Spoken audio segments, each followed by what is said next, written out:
Take a break, Adamu. You are listening to Brothers of the Serpent podcast.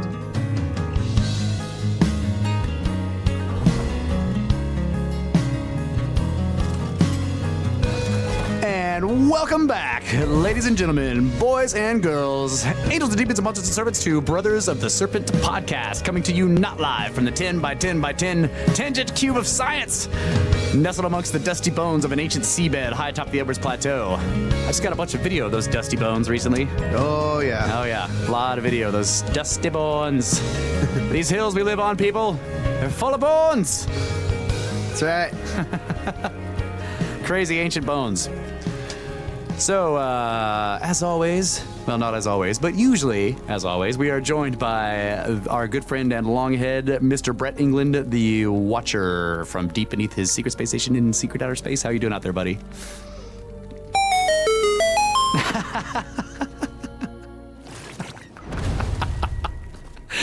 What's going on?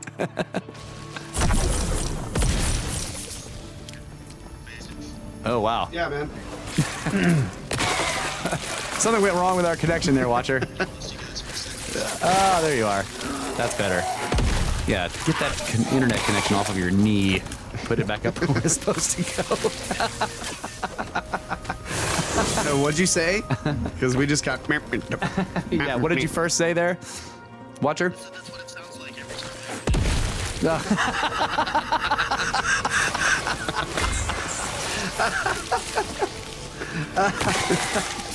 Man.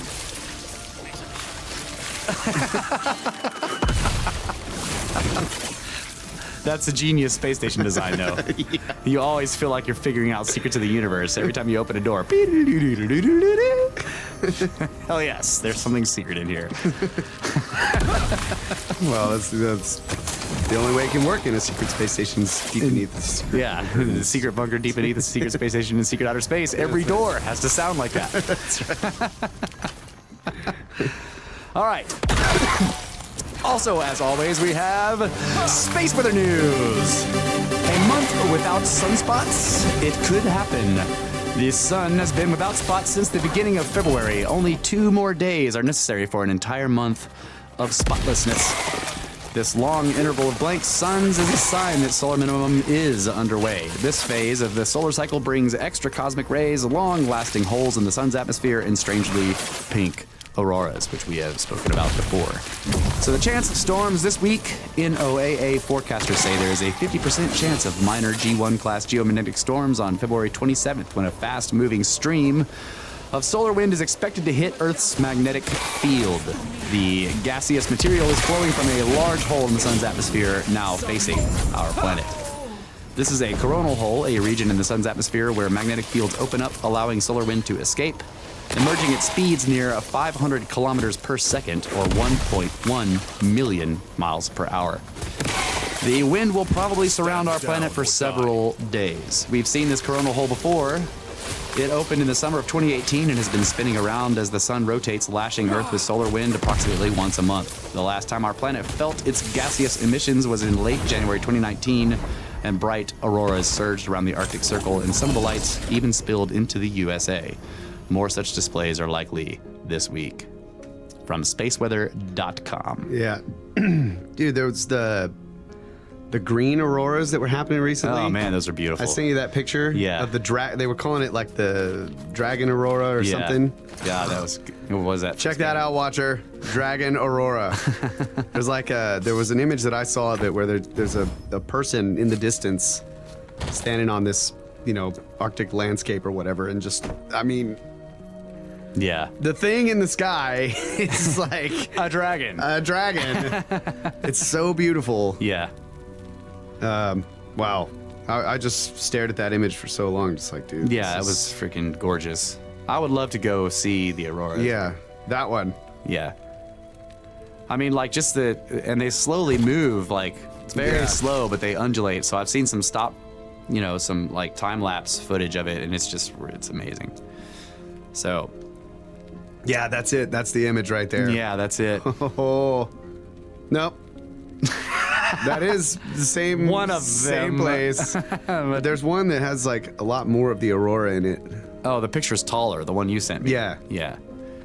Yeah, that's beautiful. We'll put these in the show notes, people, because they are beautiful auroras. Want to see them. Yep. All right. I know you have stories. I have stories. But before let's hear it. Let's hear your stories. Which one you want? I've got an email. Should we do the email first or the stories? I'll do these stories. Okay, yeah. We'll do the emails. We can talk about it. All right, so first story by fastcompany.com. Humanity's 30 million page backup plan is heading to the moon. When SpaceX's Falcon 9 rocket took off on Thursday night, it carried humanity's entire backup plan with it. It was headed to the moon, the world's ultimate cold storage unit. The Arch Mission Foundation, AMF, created the Lunar Library, a 30 million page long compendium of humanity's greatest cultural offerings, encoded it on a specially designed disk meant to last 1 billion years. Wow. And sent it to the moon to keep it safe. The disk is being carried to its final resting place on the moon surface aboard Beresheet, the Israeli spacecraft, and Google Lunar X Prize contender that was carried to space by the Falcon 9, CNET reports. The Lunar Library contains a vast archive of human history and civilization, covering all subjects, cultures, nations, languages, genres, and time periods. Everything from the contents of Wikipedia to a compilation of human languages, the Rosetta Project, books selected by Project Gutenberg, as well as genome maps, 60,000 analog images of pages of books, photographs, illustrations, and documents, and much of the world's greatest art, music, literature, and scientific knowledge. It's all encoded on a disk that is composed of 25 nickel disks, Wow. each only 40 microns thick, made for the AMF by Nano Archival. The Lunar Library is the third installment in the Arch Mission Foundation's Billion-Year Archive Initiative, which aims to deliver cultural backups to many locations around Earth and out in the solar system. We can definitely preserve our unique cultural heritage and biological record in a way that will survive for millions to billions of years, Nova Spivak, co-founder and chairman of the Arch Mission Foundation, said in a statement about an earlier mission. In February, when SpaceX's Falcon Heavy made its maiden voyage, the AMF sent along a data crystal containing Isaac Asimov's seminal Foundation trilogy of sci-fi novels, and they placed a solid-state copy of Wikipedia on a CubeSat from Space Chain in low Earth orbit. Wow. It's all part of AMF's mission to keep humanity's history safe, as Spivak noted last year. Through massive replication around the solar system, we will be able to guarantee that the Arch libraries will never be lost, even millions to billions of years in the future. Yeah. That's freaking cool, dude. I had no idea. So, yeah. So the first thing I thought of when you were telling me about that was that if we're doing it now, somebody's also done this before. Yeah. Right? Yeah. I mean, if we are going to believe in an ancient advanced civilization, then why wouldn't they have tried to do the same thing? Eventually you get to a point and you start looking in the past and you see all this destruction and you're like, we got to save stuff. Right. Right? Right. So I was curious, and they don't say anything about it in the article, and I haven't looked further into it, but how are they encoded? Right. So are there instructions decoding it? So I thought of that too. It's like, would you do something where you're encoding it for us if technology remains? Yeah, well, on there's just a little picture that shows the guy sliding the CD into the CD player. This is how you read it. Right. Yeah, exactly. Something like that. Something like that. Did they send a CD player? Is the question. Right. But what a great idea for a project. And apparently, I thought I remember reading that they were going to be sending them to, Mars and other planets as well in the solar system. Yeah. Eventually. But Well, the safest place for them will be in orbits. harder to find. Hard to find, yeah. Well, it's not easy to find stuff on a planet either. Planets are big. That's true. But if you pick some kind of land feature that's Yeah, prominent. prominent. So your best bet then is like a potato, like one of Mars's moons maybe, but of course those aren't going to be in orbit for 1 billion years. They have unstable orbits. Yeah. But like if you pick a small moon that otherwise is basically desolate like ours. Yeah, that but has, our moon like- is big, but if you have a small moon that's desolate then like a magnetic scan can easily see, Right. you know. There's ways you could make it findable, but if it was in orbit, it would be a little bit more difficult because it'd be hauling ass. Yeah. You know? Yeah. Yeah. So, anyway, I thought that was really cool. Next story. What would be really crazy is if in finding places to place our arcs, we find an older one. Yeah, that'd be cool.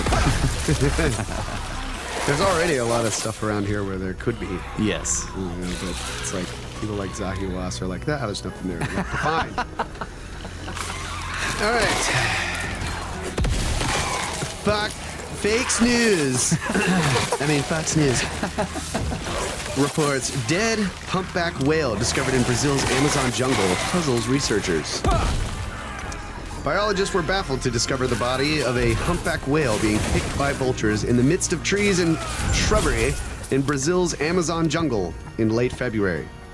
The sea creature, which is roughly 26 feet long, was found dead about 50 feet from the shore of Araruna Beach, the Brazilian nonprofit Bicho de Agua Institute says. It's pretty good. It is not an adult animal, nor as large as it seems in the pictures.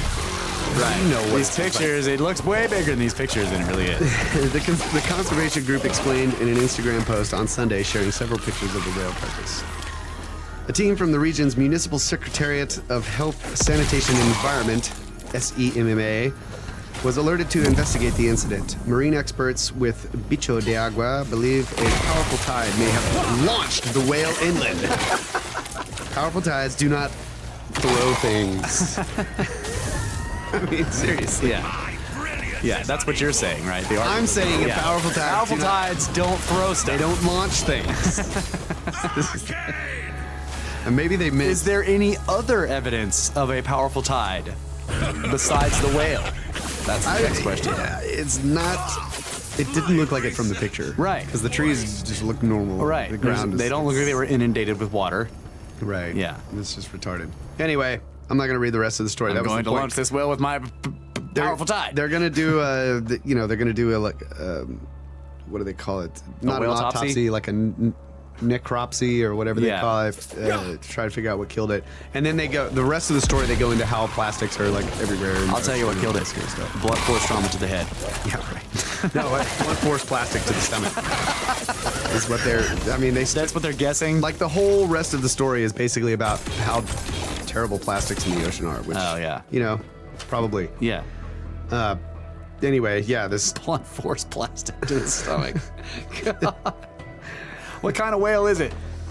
it's a humpback whale. Okay, so it does have teeth, so it could swallow plastic. Baleen whales can't swallow plastic. Yeah. Well, that may have killed it, but the fact is it's like Way inland.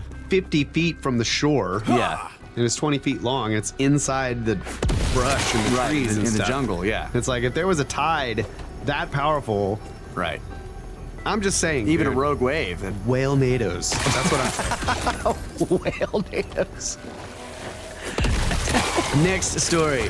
Wait, the watcher says plastics in the ocean open portals that transport animals into the Amazon. It's interacting with the Bermuda Atlantis pyramids Yeah. and teleporting whales into Brazil. Yeah. Wait, that's way far away from the Bermuda Triangle. Well, I guess a portal doesn't care how far away something is. Anyway, next story. Maybe he swallowed too many Glad bags. Okay. SFGate.com reports. This was actually February 12th. So, but I saved it in my bookmarks and then never got to it until just now. Yosemite firefall phenomenon is here, but visitors say getting there is treacherous and unsafe. Right. So this firefall, Yeah, the pictures of this are beautiful as well. yeah, the horsetail fall natural phenomenon, commonly known as firefall in Yosemite National Park. This is the caption for the picture. It was captured on Monday, February 18th, 2019. The lava-like effect only occurs in mid-late February. And something just popped up, and now I lost its spot. Freaking websites. They're terrible. When the setting sun hits. So there's like a specific time of year, the setting sun passes over the cliff in just the right way to light up this tiny waterfall stream that's coming down off of Yosemite. It was just awesome. So all these people, it's become like a more and more popular thing for photographers and people to go see. Yeah. In mid to late February.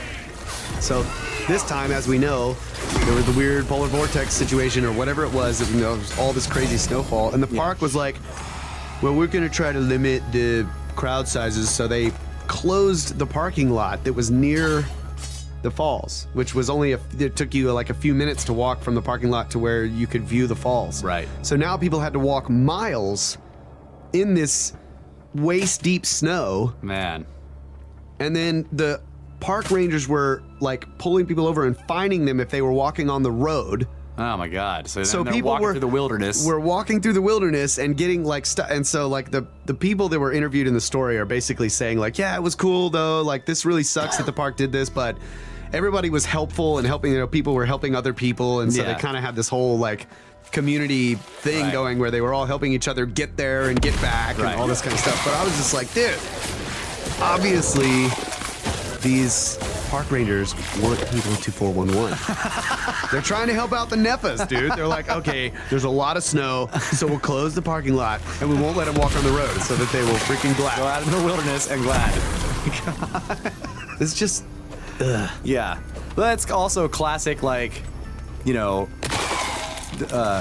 government's trying to stop people from doing what they want, and people do it anyway and help each other do it. yeah, Right? yeah. Yeah. And they're like, we don't get enough money for our park services. It's like, you want to know why? Things like this. Yeah. Yeah. Because you're operating Like what the they should have wrong done way. was got the snow plows out there. Like everybody's gonna want to see it. Yeah. Plowed everything out and got it all right. like Cleared it off all awesome. yeah, and so that they could like Safely get bring there. bring some vendors down there, man. I mean, there's a business model here. Yeah. Park.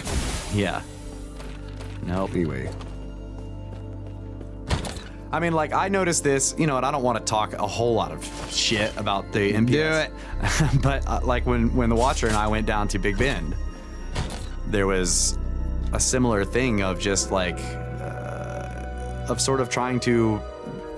They're talking about impact, right? The impact that the visitors to the park have on their park. You know, and like how they don't like this impact that, you know, it's like this is... I'm just like, hold on a second. It's called public land for a reason, you know? Yeah. It's a public park. Your job is not to keep us from coming here and having an impact on it. Right. Oh, man. No, yeah, we want to preserve it for future generations. No, that's not what you want to do. You know? Because in the future, you're going to just have worse rules for those generations. Right. Yeah. You just want to be a jerk face. That's right. All right, so on Twitter yesterday, before I basically said, "Look, tomorrow we're going to record the show, and does anybody have any questions, comments, or topic requests?" And we did get a lot of topic requests, some of which I will go through in a minute. But one was sent an email from Patrick. I wanted to read this from Patrick Hicks. He says, "Hey guys, as always, loving the show. The pyramids are keeping me up at night. I mean, even more so than before. Too many questions. I would like to hear you guys discuss the why, in your opinion, Skirptards Skirpderp at this point. Like, is it a giant conspiracy to intentionally keep people uninformed? Is it an arrogance in the development of the scientific community over time? I mean, so often you will point something out, and I find myself pulling my hair out wondering why nobody is looking at this.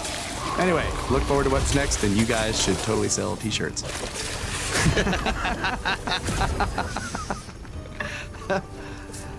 Yes, to all of that, I would say. Yes. Well, to save yourself some time, pull your beard hairs out. 'Cause you'll have to shave less, and you'll still have a full head of hair. Because I'm doing the same thing, bro. Yeah. Yes. But I'm saying yes to all of it. Like, is it a giant conspiracy to intentionally keep people uninformed? Yes. Is it an arrogance in the development of scientific community over time? Yes. It's both of those things. Right? And a few other things. Yes. Probably. Neffas and long heads. That's right. And whoever the breakaway people are, and all of those ancient Martians that are down there in the Antarctic. Yeah. All those things are keeping us from knowing the true history of the world. And yes, we should sell t-shirts. Yeah. We've talked about this before, but the true history of the world is dangerous for Current power structures. exactly. In some ways, yeah. Yeah, like if you if your point is to try to keep power over people, you don't want people looking to the past to find out how they did things. If there is, and this is why they have this whole, like, if you see this whole thing about the golden age fallacy, like, that drives me nuts. They're trying to get it set up as that it's a fallacy to think that there was some point in the past where everything was awesome, or that there was like that they're trying to say that is an actual fallacy. If they call it the golden age fallacy, it's not fallacious. It's an idea. Yeah. But that shows you the level of like resistance to this idea and you know, like what John Anthony West called the Church of Progress, this linear development model that must be maintained, that we are the pinnacle, right? Yeah. And if we are the pinnacle, then we have the best answers, and looking to the past for any other alternative answers is ridiculous. Yeah. I have the view that the golden age idea is ridiculous in certain respects because everything sucks no matter where you are. You know, you got to make the best of it, Yeah. or it sucks. Right. So, but there are Even for Nefas, life sucks and then you die. yeah, that's right. So I believe that there were times in the past where there were things that in other words, ways of life or possibly technology, etc., that we could learn from. That's not to say that it was a golden age and like the crystals were glowing and everybody, oh my god, we were all one. It's like that I think is. I mean, the crystals might have been glowing, but we probably weren't Right. one. Yeah. Magnetic field was just so powerful. We could all communicate telepathically. You know. That would be awful. Right. I don't want to know what you're thinking while I'm trying to sleep. That's right. No wonder they had a problem with Babel. That's right. So, to a certain degree, I think that, but I definitely think that we have so much to learn from the past, and I think that includes technology. Yes. Not all technology is, like, you could imagine ways, and many science fiction writers have imagined many different ways that technology could, like, streams of technology could go and develop in certain ways. We Right. have one. Or you could say many, due to the various geniuses that develop certain things in various different fields. Right. It doesn't have to be that way. I would say that I would just postulate the idea that, and we've probably said this before on the podcast too, that if there was a cataclysm tomorrow, that 3 generations down the line now would be remembered as a golden age. Exactly. So Doesn't mean everything. doesn't mean everything is perfect, but it does mean that like stuff is crazy. You know, that like, in other words, we're not living, we're not picking pears and pushing plows, right? Right. We're not living like a subsistence living off the land as best we can and chasing fresh water and game all over the world, Right. wearing butt flaps And running from weather. or giant animals or whatever. Yes, like so. If you can imagine that now would be considered a golden age if there was a giant global cataclysm tomorrow, then you can easily imagine how the same thing could be thought of a previous golden age. And calling it a golden age and saying that it was badass does not mean that everything was perfect and that we could communicate telepathically and all the Right. crystals were glowing like you were talking about. I agree with you that there is that sort of You run into that mindset a lot. yes, that And I'm not agreeing with the idea that in and of itself it could be a fallacy. It might. I don't know. I haven't thought about it, but that particular angle of looking at it, I disagree with. So, which one? the one where it's like, you know, the viewpoint that like there was this period in the past that was just all rosy. Oh yeah, no. Rosy in comparison to what happened afterwards is what I'm saying. Yeah. But there's always problems. Right. You're gonna have golden age problems. Yeah. And then you're gonna have post-cataclysmic problems. Golden age problems. I can see those memes coming up. Golden age problems. My crystal doesn't glow as much as it used to. Golden age problems. I only have one champagne bucket in my bowling pin hat. Golden age problems. My shoulder rivers only have 3 salmon swimming up them. Golden age problems. Yeah. I'm getting too fat for my manfish suit. But yeah, I definitely think that to me the main thing is that for current power structures, true history is dangerous. And just think about the idea of the let's just say one of these theories or whatever that these ideas like that I cannot do that. that civilization actually goes back. There's like this previous age where there was high technology or whatever, or perhaps a civilization that lived in Antarctica before the ice was there, and they had high technology or whatever, and the Sphinx is incredibly old, 30,000 years ago, blah, blah, blah. Like how much that would rearrange the idea of indigenous populations. Yeah. And there are massive wars going on all over the place and have been for hundreds of years, possibly more than that, thousands of years, that are based on this idea that we came from there and now you have it. Yeah. So I'm sorry. I'm still thinking of Golden Age memes, Golden Age problem memes. I'm just trying to point out like one way. I want one of those man bags that were made in Ur. Paleo squirrels are living my tree of life and eating all the fruit. Yeah. I'm sorry. I totally missed your entire point because I was thinking about Golden Age memes. Sorry. It's all good. I'm done. Okay. I can't respond because I don't know what you were talking about. I was just talking about the indigenous problem. Like if it was found to be true, like let's say they discover a library of knowledge and information under the Sphinx in those open chambers, and it basically records all of this stuff from a previous civilization that came from wherever else thousands and thousands of years ago, and leads us to more evidence on the ground, say in Antarctica or wherever, that they came from.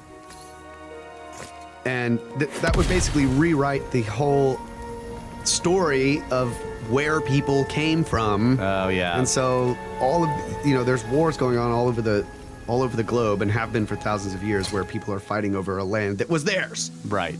And that just and based on things from the current model that we look at, right? Yes. Current accepted model.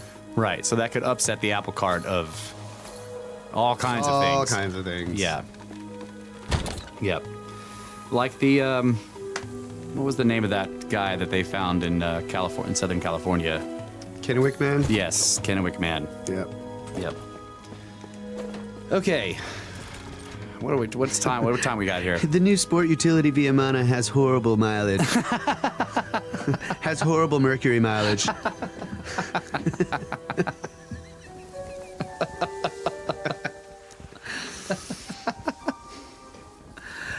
Yeah, I'm gonna now. You got me thinking about memes again. I'm not gonna be able to do the show. I'm just sitting here thinking about like that was the Watchers. Yeah, I know. Now I'm thinking about it again. Like I want to start complaining about the toilet paper that they're gonna wrap me in. Again, it's not the right toilet paper. I want the 3-ply. You're gonna wrap me in toilet paper before you mummify me. It needs to be 3-ply toilet paper.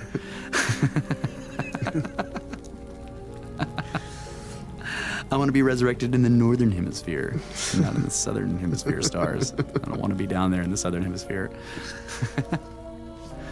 All right.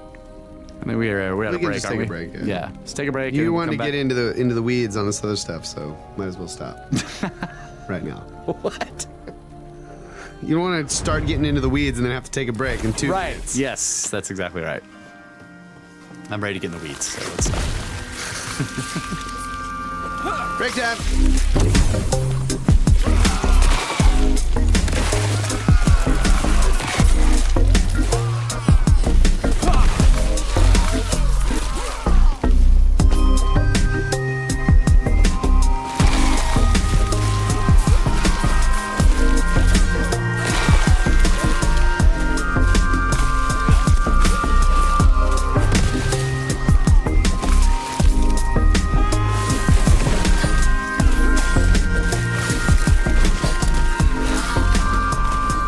We're back.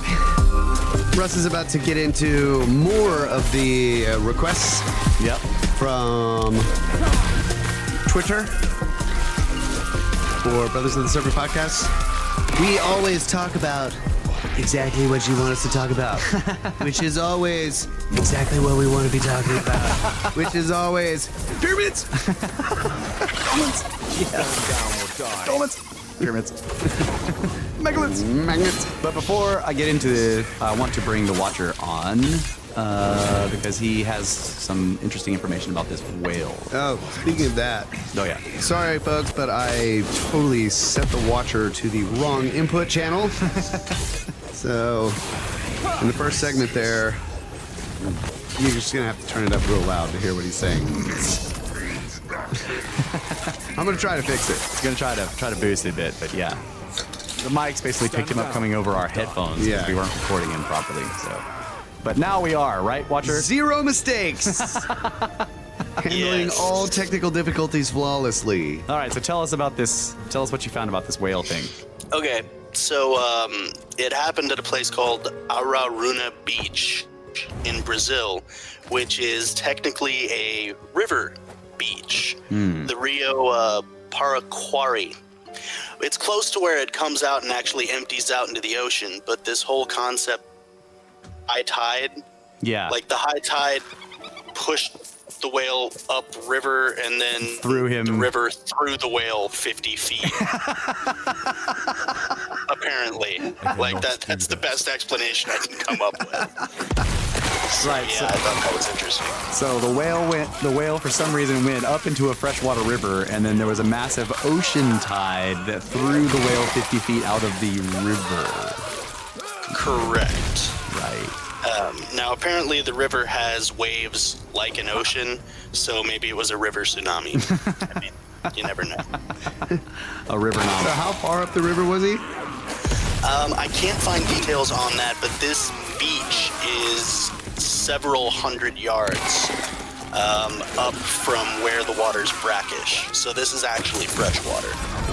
Right, and the water just gets brackish where it comes close to the ocean, so that's not even at the ocean. Yeah, so it's several hundred yards up from the brackish area, which is still not in the ocean yet. It's just the where the river empties out into towards the ocean.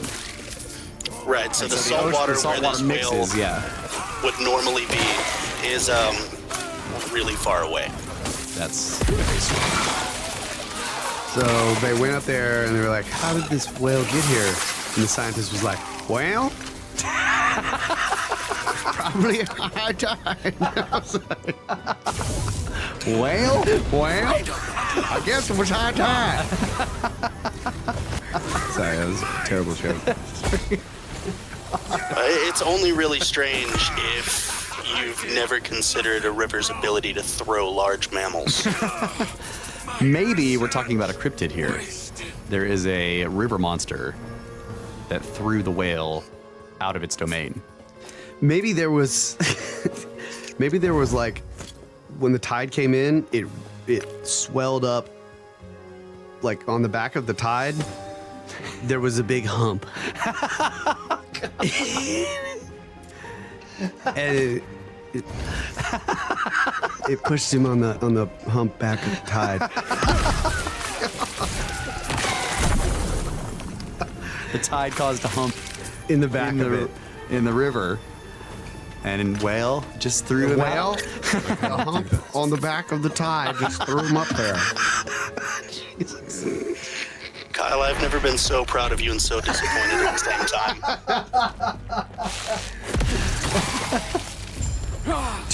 Too bad nobody was there watching. Whale watching. Watcher. Whale watching. Anyway. I do think. Well, Did we just lose your connection there, Watcher? Sounds like No, it. I just muted myself. Oh, okay. I do think it's I mean, we're making a bunch of jokes, but I do think it's a very interesting mystery. Yeah. Like, of course, I start thinking about strange rainfalls. Of course, I've never heard of a rainfall. Well, yeah, that's immediately what I thought of. Okay, yeah. Like fish falling from the sky? Yeah. This is just one big. giant fish that fell from Right. the sky, yeah. Even though they're technically mammals. So anyway, not even technically, they are mammals. Okay, let's see. So I requested, I sent out this thing on Twitter. Let me find it. I should have had it pulled up, but I'm not prepared here. Maybe it was a water spout.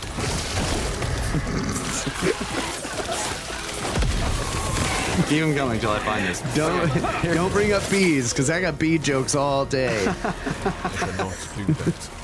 So one of the requests we got from Hill2 or at LearnBeStuff on Twitter was, have you guys done a psychedelic episode? Maybe benefits of microdosing. I cannot do that.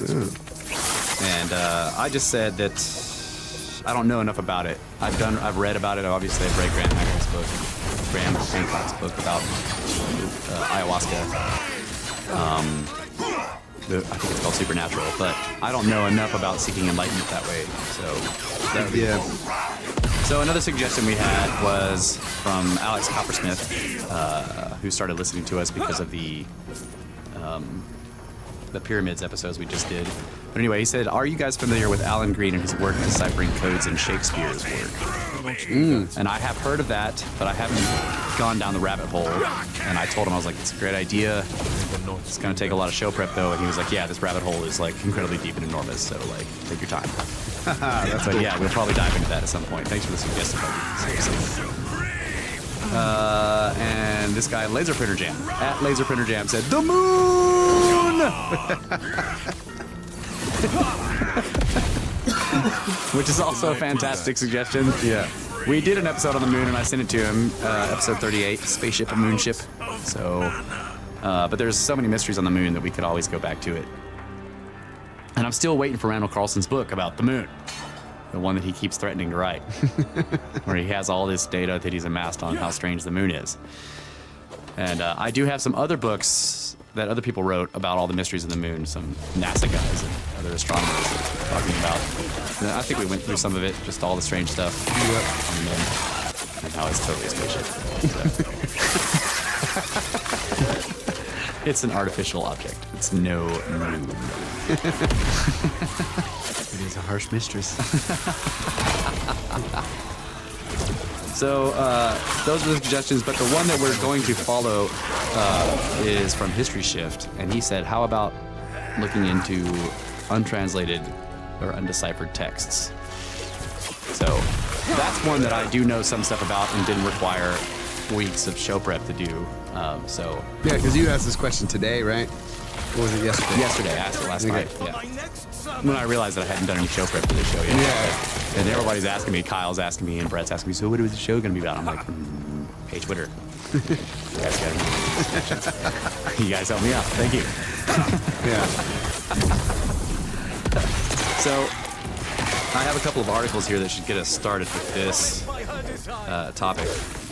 And two of them are lists, so we'll start with those. So the first one I want to go through is from, it's Live Science, called Cracking Codices, 10 of the most mysterious ancient manuscripts. Dating back hundreds to thousands of years, codices can reveal much about an ancient culture, that is, if you can decipher the text. Often written in an outdated language with unfamiliar grammar, these codices take careful analyses to crack their meanings. Some continue to completely baffle archaeologists and other scientists, while others have divulged just enough of their meaning to intrigue. From an Egyptian book full of magic spells to a text written in an unknown language, Live Science takes a look at 10 of the most mysterious ancient manuscripts. So the first one is called Liber Lenteus. I may not be pronouncing these correctly.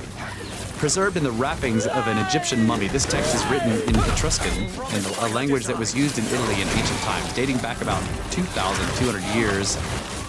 The mummy and its removed wrappings are now in the Zagreb Museum in Croatia. The text's meaning is not entirely clear. It was classified as a funerary calendar in the past, but nowadays it is usually labeled as a ritual calendar, although months are only mentioned from column 6 onwards. Lammert Vogt van der Meer, a professor at Leiden University, wrote in an essay published in the book Votives, Places and Rituals in Etruscan Religion.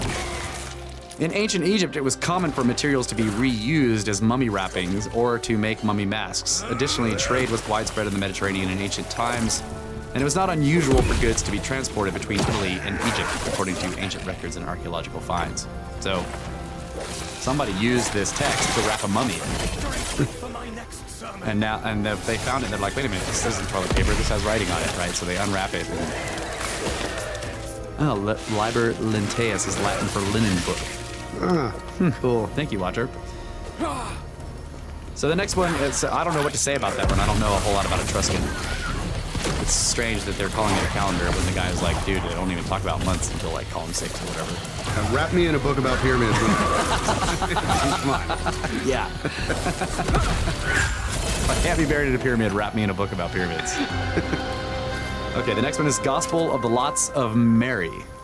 The Gospel of the Lots of Mary, as the ancient text is called, is a gospel like no other, written in Coptic, which is an Egyptian language, and dating back around 1500 years. The Gospel of the Lots of Mary does not discuss the life of Jesus, but instead contains a series of 37 oracles written vaguely with only a few words that mention Jesus.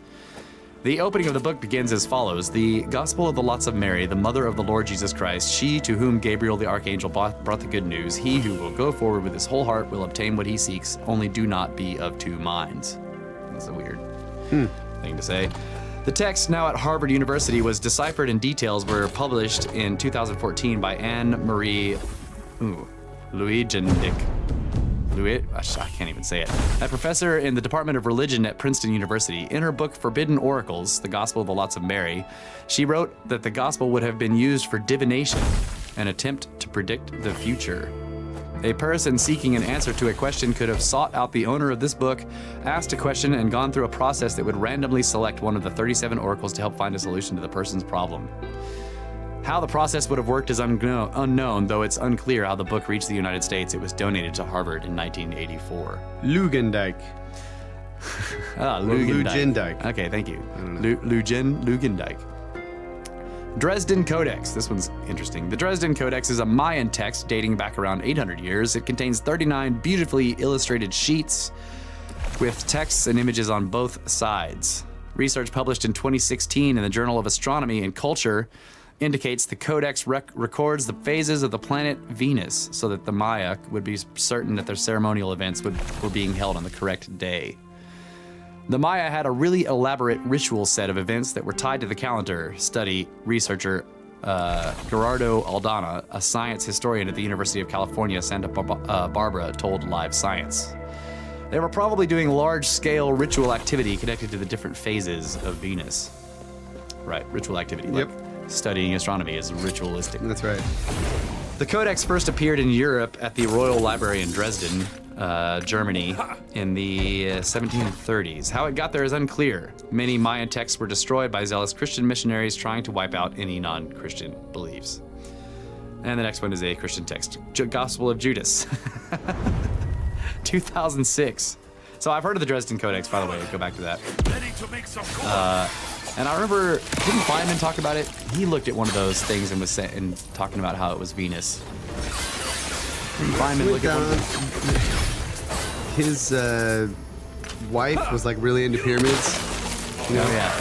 And so they went somewhere, I don't remember where. I think it may have been in South America or Central America somewhere. He was bored, And she was off running around on pyramids, and he was just like, I'm going to stay in the hotel room today because I'm tired of running around on pyramids. Yeah, sweating in the jungle. And he was like looking at the pamphlet that they had, that the sort of visitors center or whatever had given, and they had some of the text in there. Yeah.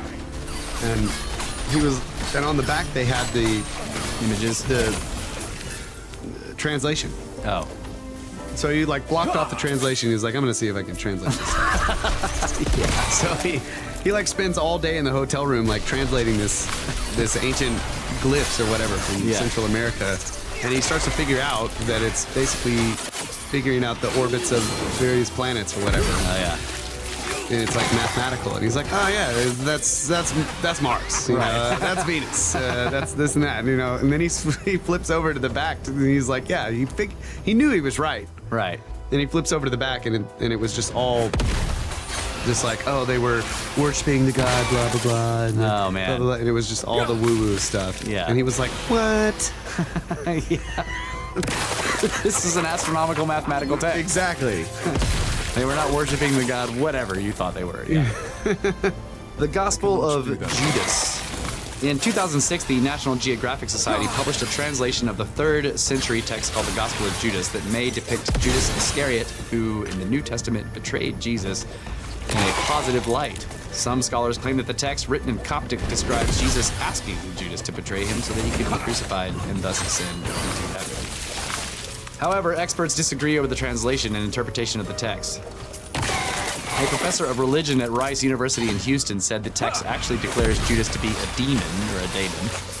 Tests on the Gospels indicate that it is authentic, according to a team led by microscopist Joseph Barberet of Macron Associates in Illinois. That's interesting. Yeah. Jesus is like, hey, bro, I need to be crucified so I can go to heaven. That's weird. I've heard about that. Yeah. Can't you just do it some other way? Treatise of the Vessels. A boss relief. I need you to be hated forever. Yeah. A bas-relief showing the Ark of the Covenant being carried away from the Auch Cathedral in France. Okay, so the Treatise of the Vessels is a Hebrew text that claims to reveal where treasures from King Solomon's temple were hidden and discusses the fate of the Ark of the Covenant. The text says the Ark, along with other treasures, shall not be revealed until the day of the coming of the Messiah, son of David, putting it out of reach of any would-be treasure seekers. The earliest surviving copy of the text dates to 1648. That's not very long ago. James de Vila, a professor at University of St. Andrews in Scotland, studied and translated that copy of the text. He says the writer draws on traditional methods of scriptural exegesis, or interpretation, to deduce where the treasures might have been hidden, but I think the writer was approaching the story as a piece of entertaining fiction, not any kind of real guide for finding the lost temple treasures, he told Live Science in an email. Right. Davila published his translation and interpretation of the text of the book Old Testament Pseudo-Epigrapha. I think I'm saying that right. More non-canonical scriptures, volume 1. So, of course, another one saying, like, here's where all these treasures are. And people are like, it's fiction. Yeah. It's not real. Don't even bother looking. Yeah. Copper scroll. We already have these locked up in the Area 51. Okay, the Popol Vuh. The Popol Vuh, which translates to Book of Counsel, is a mythical origin story told by the Quiche Maya, who are based in Guatemala. According to the stories, the forefather gods Tepu and Cucumatz brought forth the earth from a watery void and endowed it with animals and plants, wrote Michael Coe, a professor at Yale University. The story says that the gods had difficulty creating humans and describes how they eventually created hero twins. Hunapu and, wow, how do you pronounce something that starts with XB? Xbalanque. The twins embarked on a series of adventures which included defeating the lords of the underworld. The earliest surviving copy of the Popol Vuh dates to 1701. What? Xbalanque probably means alien. Right. Stranger. Yeah. White stranger. Blanque. The shining one. Yeah. It was recorded in Spanish by the Dominican priest Francisco Ximenez. A copy of the text is in the Newberry Library in Chicago. Man, some of these are translated, I understand. Okay, Copper Scroll. Yeah. Why I wanted this article, because the Copper Scroll's in it. The Copper Scroll is a Hebrew text inscribed on copper sheets found in Cave 3 at the Qurman in the Judean desert, along with other Dead Sea Scrolls. The text records details of a vast amount of hidden treasure that includes gold, silver, vessels, and coins. The scroll dates to around AD 70, a time when the Roman army laid siege to Jerusalem and the Second Temple was destroyed. Scholars continue to debate whether the treasure described in the scrolls is real or mythical. To date, no buried treasure as large as that was described in the Copper Scroll has been found in Israel or Palestine. If the treasure is real, it could have been found in ancient times, or it might be somewhere else. Guys.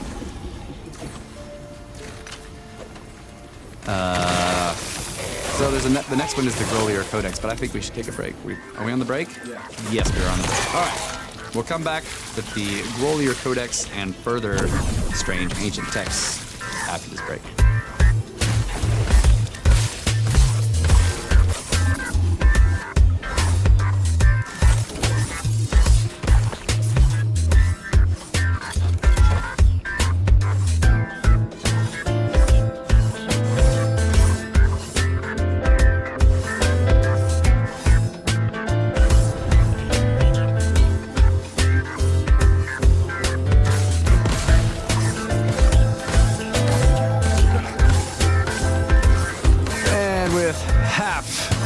pyramids tied behind our backs just to make it square, but still with 2 air shafts.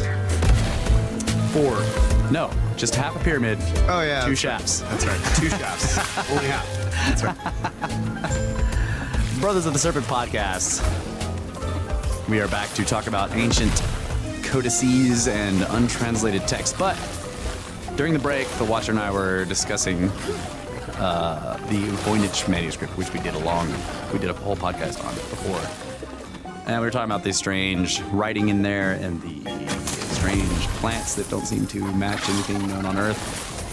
And I started thinking about that guy. I was thinking, like, well, maybe the Voynich, so remember that CIA document about the guy who they got to remote view Mars? Yeah. Go back a million years in Mars. But he doesn't know he's looking at Mars, but he goes back a million years and he tells them, I'm in the middle of some crazy geological event, so I can't see anything. There's dust and like lava everywhere or whatever. Right. They're like, go back past before the geological event and tell us what you see. Well, do you remember in that text, or in that document, that the guy goes back before that and he encounters these beings? He says they were like very strange, very large, lanky looking beings, Martians, I guess.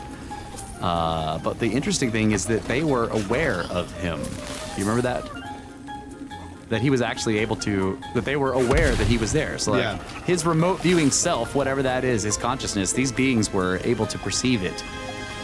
And we realized that that's why they came here. They followed his soul trail. Oh, holy smokes. That's right. So think about that. Thank you, NASA.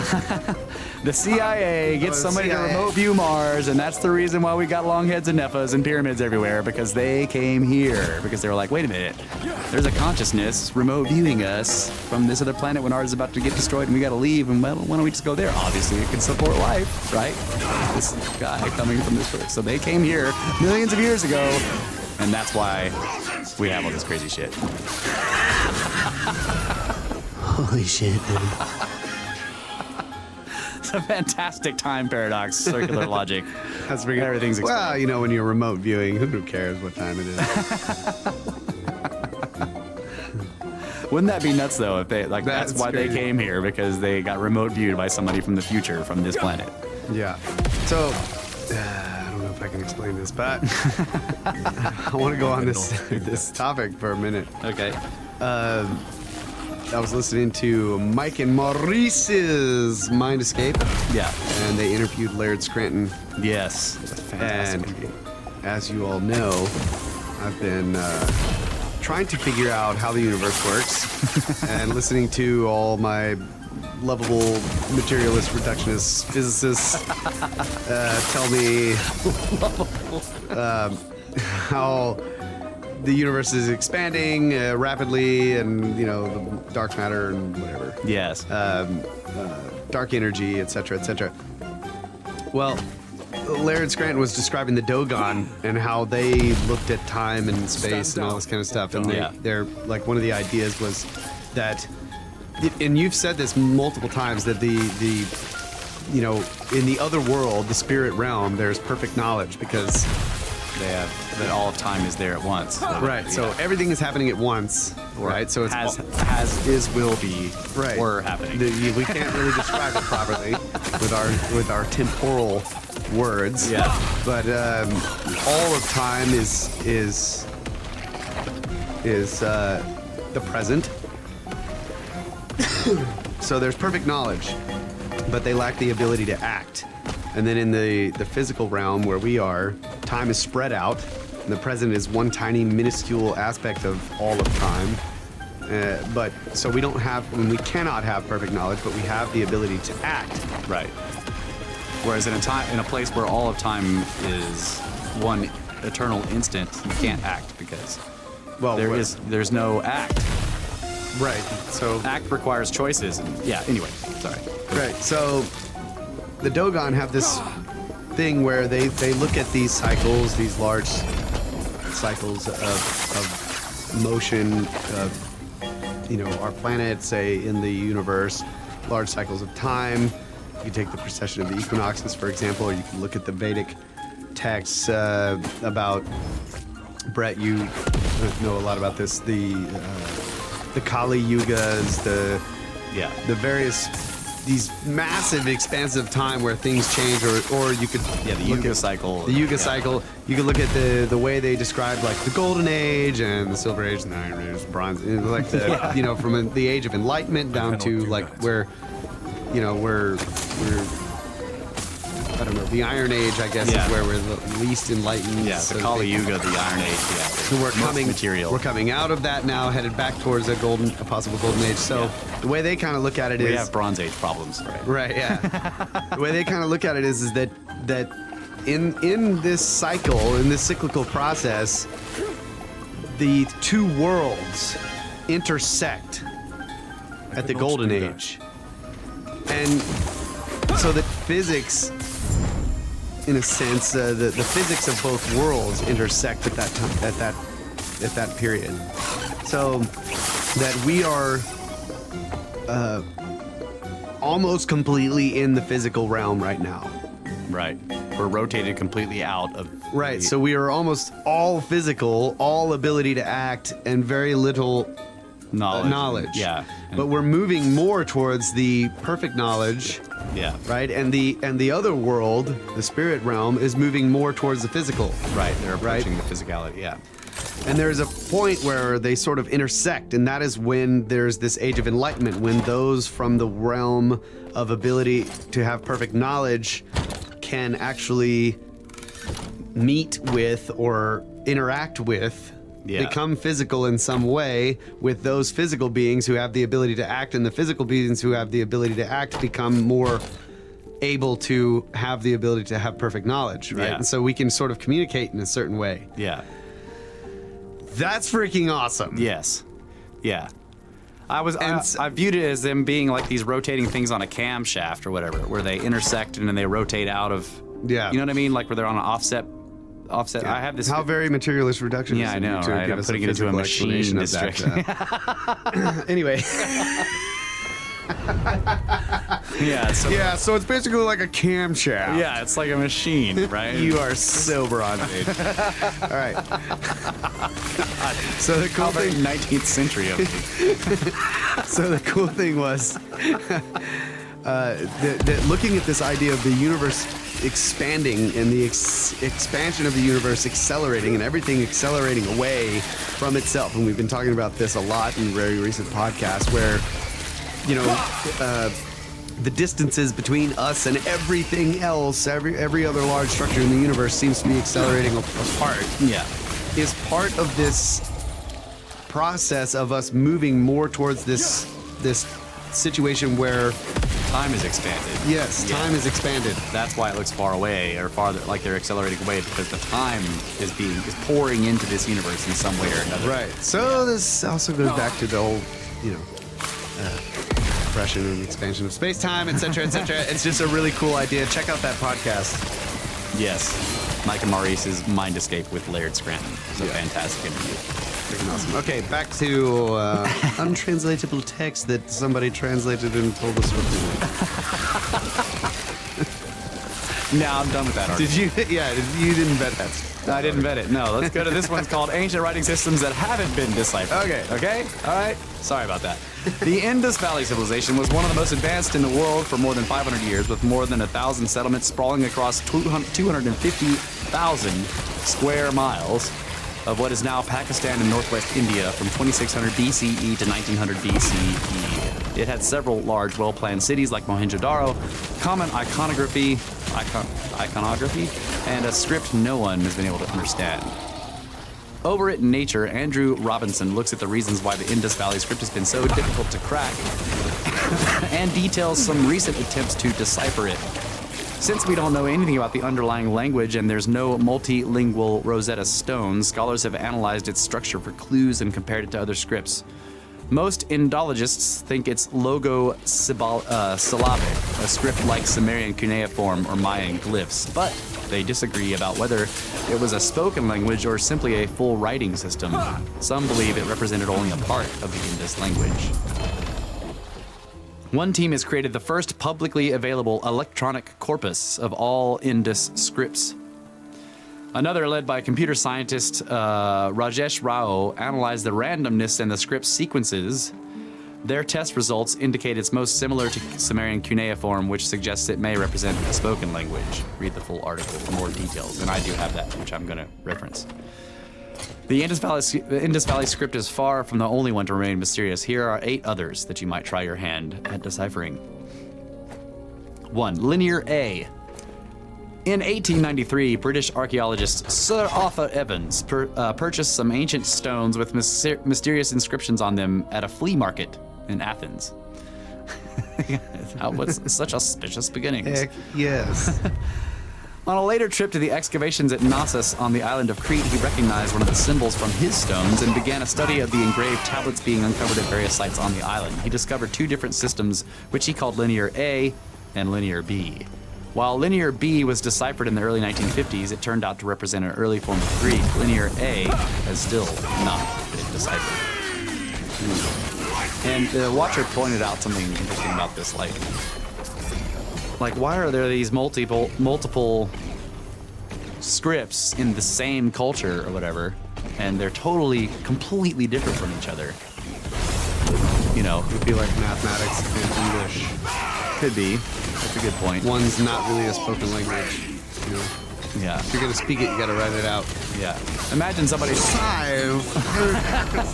Epsilon 64. Yeah.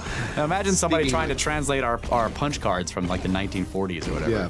You know, these cards with holes all in them, and you're like 100110. Well, another way to look at it is like the musical writing. Yeah, Like if it was found thousands of years in the future, people would be trying to read it exactly, and would never be able to figure and it they'd out. never be able to. Damn.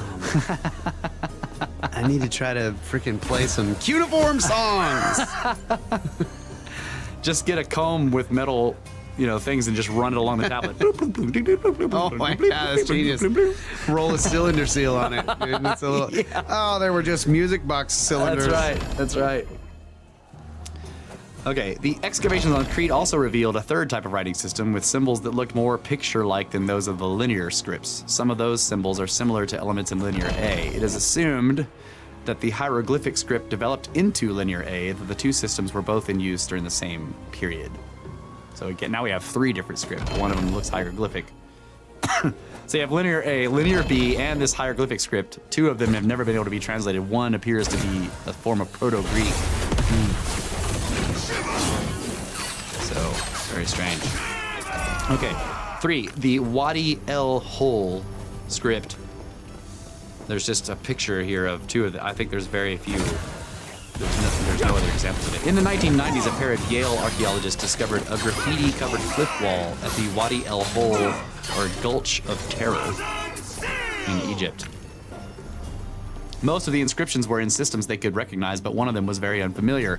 It looks like an early transition from a hieroglyphic to an alphabetic system, but it hasn't yet been deciphered. That's what it looks like. Isn't that weird? So I'll put these pictures in the show pretty cool. notes. Yeah, it looks cool. So I was just scratched on the wall in the canyon or whatever it is. Gulch of Terror. It's terrifying canyon. 4, the Sitovo inscription. In 1928, a group of woodcutters found some markings carved into a Bulgarian cliffside. They thought the marks indicated hidden treasure, but none was found. So, they say. Word got around, and soon some archaeologists had a look. Later, the head of the expedition was executed for being a secret agent for the Soviets in Bulgaria. One piece of evidence used against him was a strange coded message he had sent to Kiev, which was actually just a copy of the cliffside inscription he had sent to colleagues for scholarly input. That's terrible. It is not clear what language the inscription represents. Thracian, Celtic, Sarmato, Alanian, and Slavic are some of the possibilities scholars have argued for. Another suggestion is that it is simply a natural rock formation. Of course. Yeah. No. This is secret Soviet spy inscriptions. 5, Olmec writing. Look at that. Oh, wow, that's cool. The Olmecs were an ancient Mexican civilization best known for the statues they left behind, the so-called colossal heads. In 1999, their writing system was revealed when road builders unearthed an inscribed stone tablet. I've never heard of this. Never heard of that. and I've looked at the Olmecs a lot. The tablets shows 62 symbols. Some look like corn or bugs, maybe, and some are more abstract. It has been dated to 900 BC. How? And that's my question. Which would make it the oldest example of writing in the Western Hemisphere, if that's what it is. They look like bugs to you? Any bugs in there? Corn? You see any corn? I see a Seppa.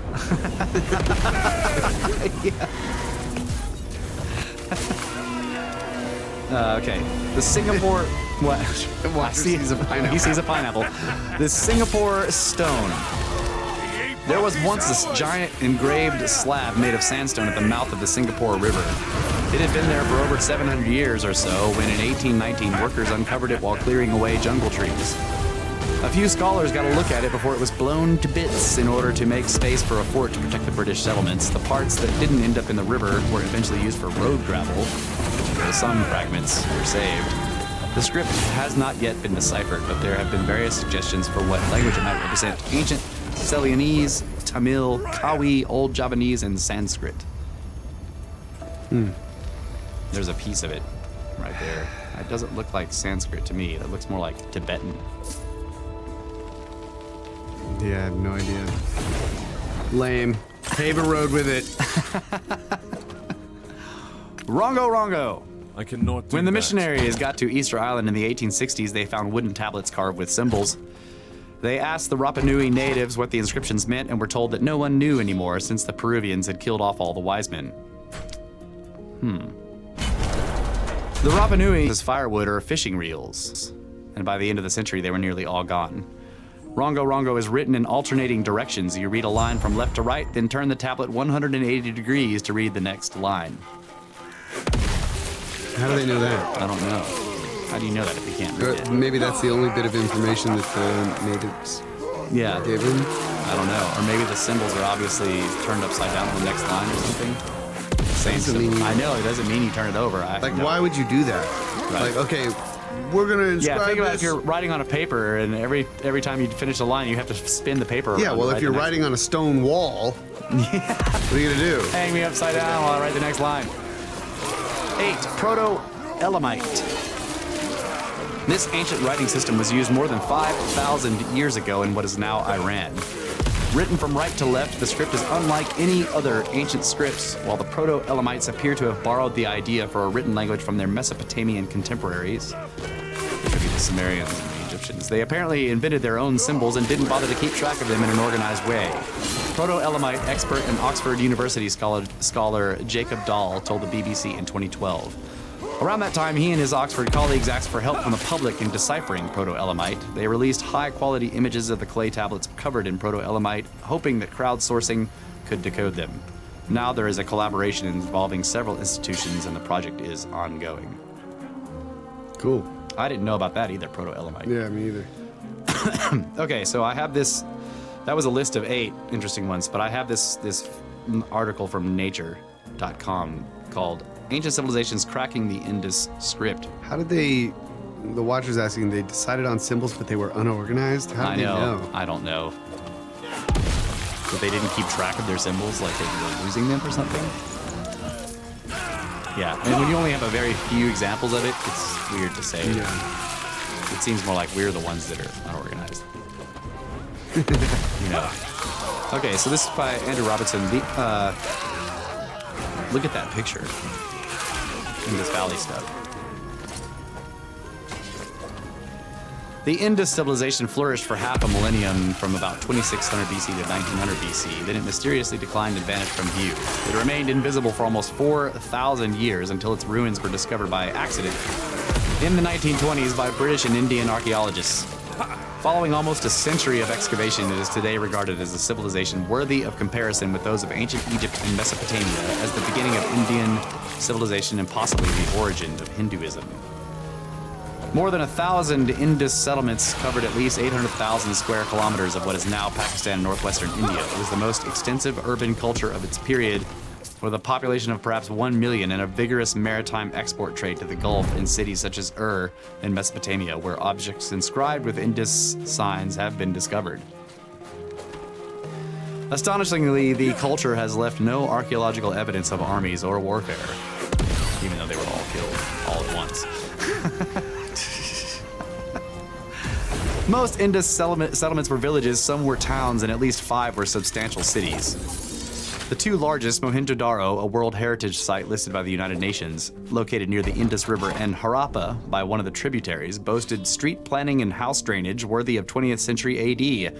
They hosted the world's first known toilets, along with complex stone weights, elaborately drilled gemstone necklaces, and exquisitely carved seal stones featuring one of the world's stubbornly undeciphered scripts.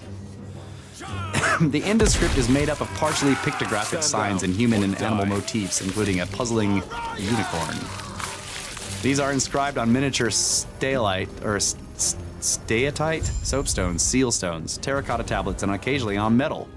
The designs are, quote, little masterpieces of controlled realism, with a monumental strength in one sense, out of all proportion to their size, and in another area entirely related to it. Unquote. That's a strange quote. Really wrote the best-known excavator of the Indus civilization, Mortimer Wheeler, in 1968. Once seen, the seal stones are never forgotten. I became smitten in the late 1980s when tasked to research the Indus script by a leading documentary producer. He hoped to entice the world's code crackers with a substantial public prize. In the end, neither competition nor documentary got off the ground. But for me, important seeds were sown. More than 100 attempts at decipherment have been published by professional scholars and others since the 1920s. Now, as a result of increased collaboration between archaeologists, linguists, and experts in digital humanities, it looks possible that the Indus script may yet yield some of its secrets. Since the discovery of the Rosetta Stone in Egypt in 1799 and the consequent decipherment of the Egyptian hieroglyphs beginning in the 1820s, how do you say this? Epigraphers? One of those have learned how to read an encouraging number of once enigmatic ancient scripts. For example, the Brahmi script from India was cracked in the 1830s. Cuneiform scripts, characterized by wedge-shaped impressions in clay, from Mesopotamia in the second half of the 19th century. The Linear B script from Greece in the 1950s, and the Mayan glyphs from Central America in the late 20th century. Several important scripts still have scholars scratching their heads. For example, Linear A, Etruscan from Italy, Rongo from Easter Island, the signs on the Phaistos disc from the Greek island of Crete, and of course, the Indus script. In 1932, Flinders Petrie, the most celebrated Egyptologist of his day, proposed an Indus decipherment on the basis of the supposed similarity of its pictographic principles to those of Egyptian hieroglyphs. In 1983, Indus excavator Walter Fairservice at the American Museum of Natural History in New York City claimed in Scientific American that he could read the signs in a form of ancient Dravidian, the language family from southern India that includes Tamil. In 1987, Assyriologist James Kinnear Wilson at the University of Cambridge, UK, published an Indo-Sumerian decipherment based on a comparison of the Indus signs with similar-looking ones in cuneiform accounting tablets from Mesopotamia. Accounting tablets. Yeah. I paid you 10 rupees for my brain surgery. Thank you. Yeah. Thank you, sir. Thank you, sir. 3 problems. In the 1990s and after, many Indian authors, including some academics, have claimed that the Indus script can be read in a form of early Sanskrit, the ancestral language of most North Indian languages, including Hindi. In doing so, they support the controversial views of India's Hindu nationalist politicians that there has been a continuous Sanskrit-speaking Indian identity since the 3rd millennium BC. Whatever their differences, all Indus researchers agree that there is no consensus on the meaning of the script. There are 3 main problems. First, no firm information is available about its underlying language. Was this an ancestor of Sanskrit or Dravidian, or of some other Indian language family, such as Munda? Or was it a language that has disappeared entirely? Linear B was deciphered because the tablets turned out to be an archaic form of Greek. Mayan glyphs because Mayan languages are still spoken. Second, no names of Indus rulers or personages are known from myths or historical records. No equivalents of Ramses or Ptolemy, who were known to hieroglyphic decipherers from records of ancient Egypt available in Greek. Third, there is as yet no Indus bilingual inscription comparable to the Rosetta Stone, written in Egyptian and Greek and Demotic. It is conceivable that such a treasure may exist in Mesopotamia, given its trade links with the Indus civilization. The Mayan decipherment started in 1876 using a 16th century Spanish manuscript that recorded a discussion in colonial Yucatan between a Spanish priest and a Yucatec Mayan-speaking elder about ancient Mayan writing. Wow, that's really cool. That's how they got the Aymara or whatever. This is the Mayan decipherment. Mayan. Yeah. But I mean, they were talking about how that was still spoken. Yeah, that Maya. kind- Some of the Maya stuff is still spoken in there. Yeah. Yeah, that's what it says. Mayan glyphs were translated because Mayan languages are still spoken, or at I least thought were. there was a lot of the glyphs. They have no idea what it means still Yeah. to this day. Right, and they're in 3D too. The ones that are carved into the stone Yeah. have multiple ways that you can look at them, and they have layers. Yeah. So it's like I found that out. I was like, man, I need to look at those up. And it was just like, demon upside down, demon looking to the right, demon looking to the left, demon looking down. Damn. that's right. Not sure what that means, but demons are everywhere and they can see everything.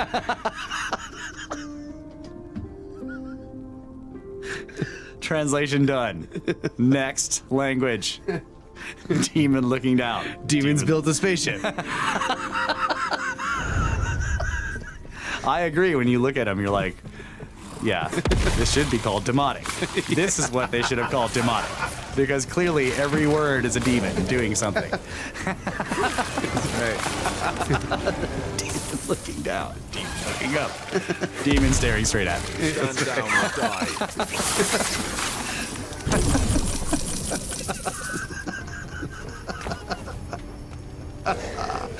That's classic. All right, what we know. Indus scholars have achieved much in recent decades. A superb 3-volume photographic corpus of Indus inscriptions edited by the indefatigable Asko Parpola, an Indologist at the University of Helsinki. Did they throw indefatigable? They just threw that in there because. Indefatigable is what it's in there. Indefatigable. Yeah, indefatigable. Yeah. Indus. That's right. A superb 3-volume photographic corpus of Indus inscriptions edited by the indefatigable Asko Parpola, an Indologist at the University of Helsinki. Was published between 1980. You see how I'm having trouble reading this? This article is a tongue twister. Yeah. They were just trying to make it impossible to translate. Was published between 1987 and 2010 with the support of the United Nations Educational, Scientific, and Cultural Organization. A fourth and final volume is still to come. The direction of writing, chiefly right to left, has been established by analysis of the positioning of groups of characters in many differing inscriptions. The segmentation of text containing repeated sequences of characters, syntactic structures, the numerical system, and the measuring system are partly understood. Views vary on how many signs there are in the Indus script. In 1982, archaeologist, Shikaripura Ranganatha Rao published a Sanskrit-based decipherment with just 62 signs. Parpola put the number at about 425 in 1994. An estimate supported by the leading Indus script researcher in India, Iravatham Mahadevan. At the other extreme is a high estimate of 676 signs, published this year by archaeologist and epigrapher Brian Wells. Nevertheless, almost every researcher accepts that the script contains too many signs to be either an alphabetic or a syllabary, in which signs represent syllables like linear B. It is probably a logo-syllabic script, such as Sumerian cuneiform or Mayan glyphs, that is a mixture of hundreds of demons.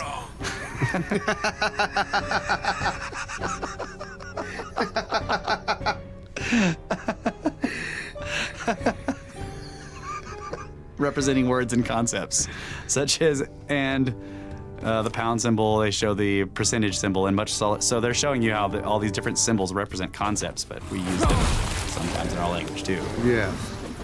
That's what I was thinking, like mathematics. Yeah.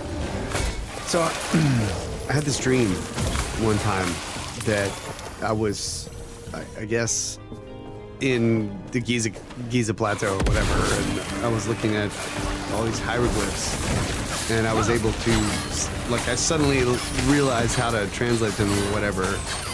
Oh yeah. Yeah. So that led me down. That would be awesome. I woke up and I was like, "Whoa!" I need to go read it right Of course, now. I couldn't remember how to do it. Yeah. But that's.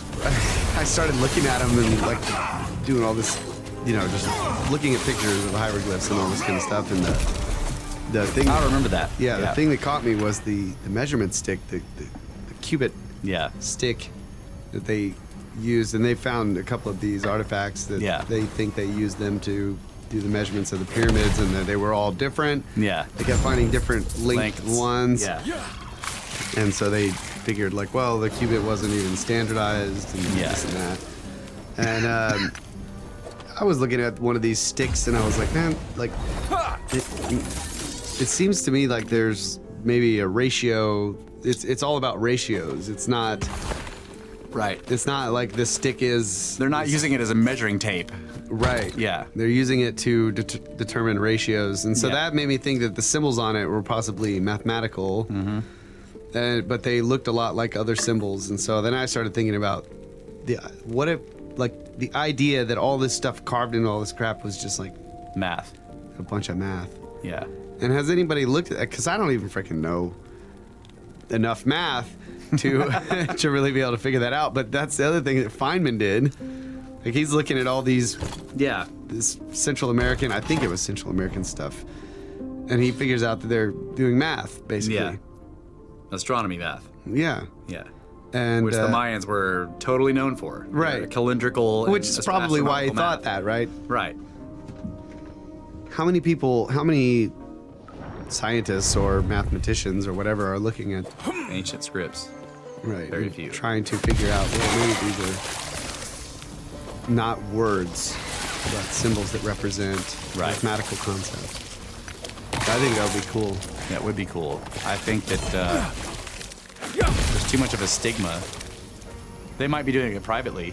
Right, but But of course, being that they were highly- just dudes in butt flaps, like, Right. Being that highly educated, they have definitely been, quote unquote, indoctrinated with the idea that they were people in the past did not have anything interesting in terms of math. So Yeah. why would they be looking at it, right?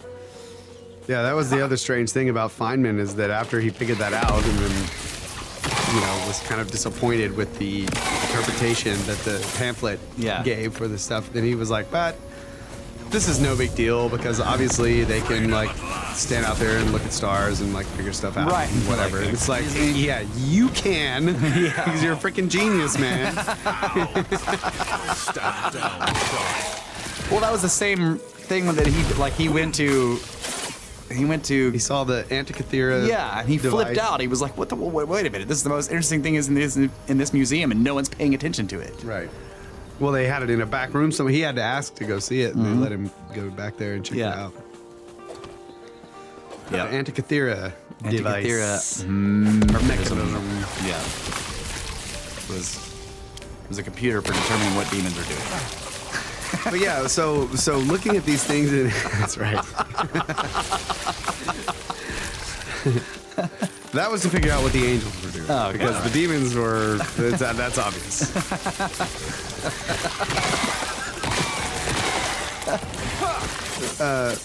So, where was I going? I was going somewhere with this. Well, let's take a break, and you can come back to it. Okay. Yeah, we need to take a break, and we'll come back for the final segment of the show, and Kyle will hopefully remember where he was going. And that's a great idea.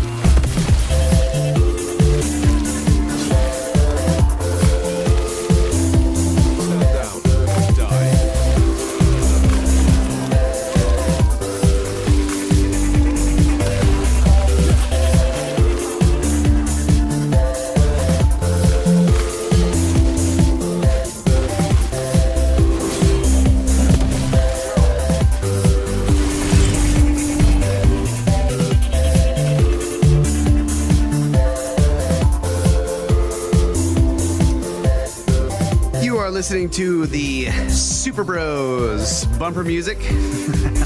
Whenever you are listening to the Super Bros bumper music, you are to be collecting coins and exploding brick walls. Smashing walls to get inside of pyramids. That's right. So play on the old Super Mario Brothers style 8-bit music. Yep. In techno form. Super 21st Bros. century Super Bros. Bros. Classic Snake Bros bumper music. That's right. So yeah, all right. You remembered what you forgot. That's right. Okay. After going back and listening twice to try to remember again. So what I was thinking was about on the subject of Egyptian hieroglyphs or some of these ancient untranslated languages.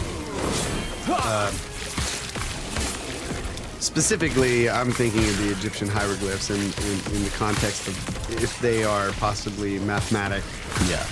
You know, like some type of mathematical language. What would we do in modern times if we were trying to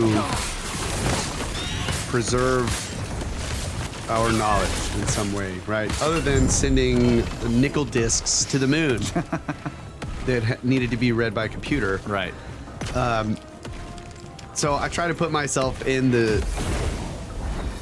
I guess this is kind of quite a... Well, one thing we did, or we, the royal we, or I don't want to interrupt you, but the Georgia Guidestones is one of them. Right. Deep cut, 15 languages, all saying the same thing. Right.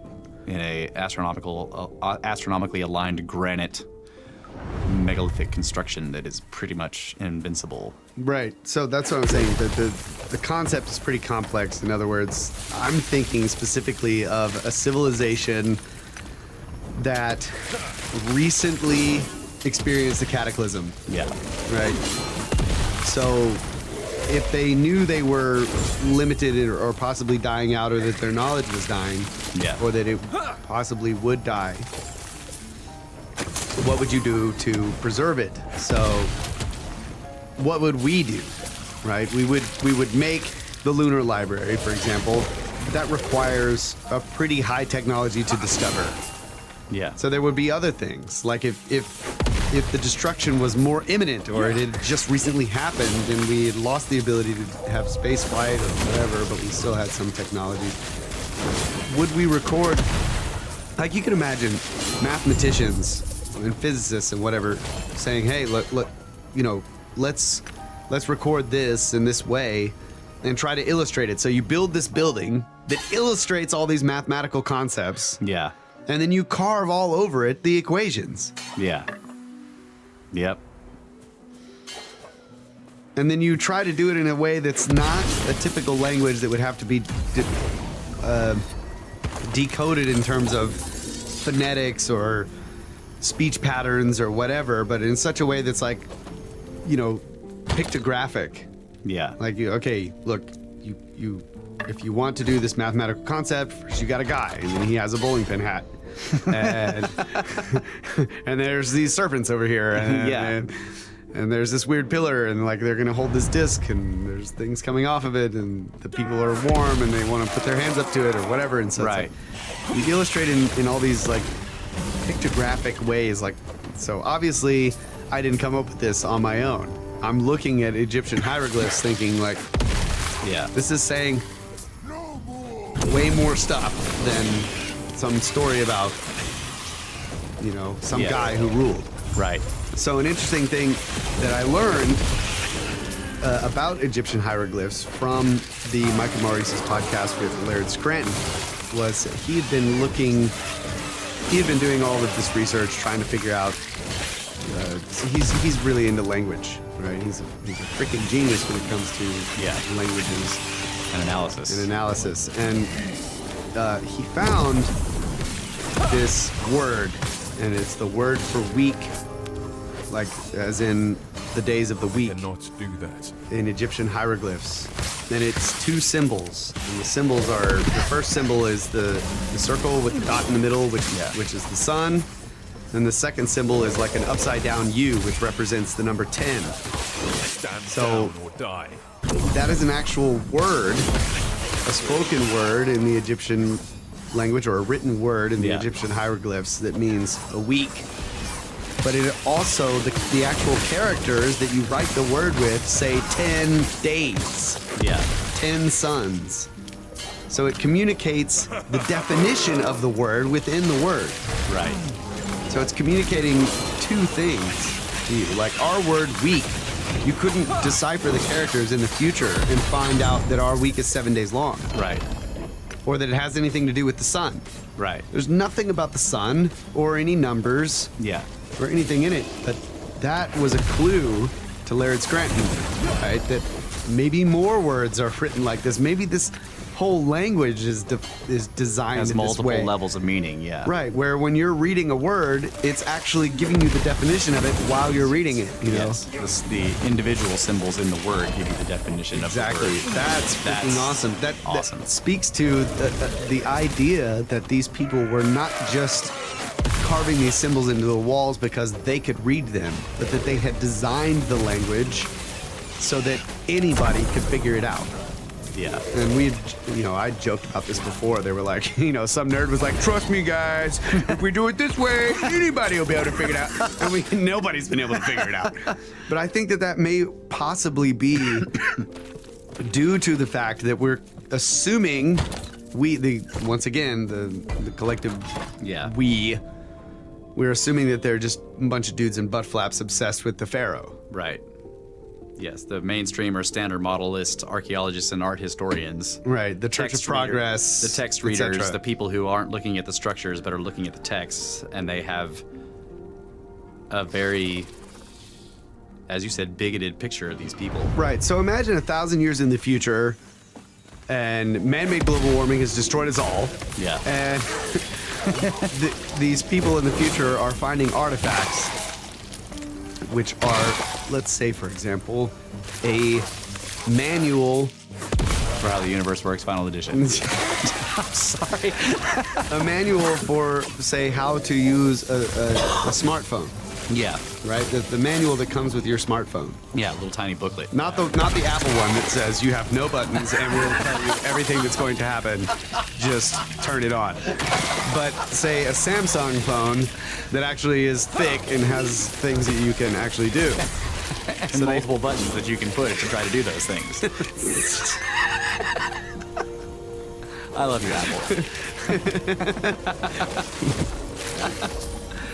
So they find this manual, but they're assuming, the Church of Progress is assuming that all of technological advancement has been this linear development and that they are the most advanced that there has ever been.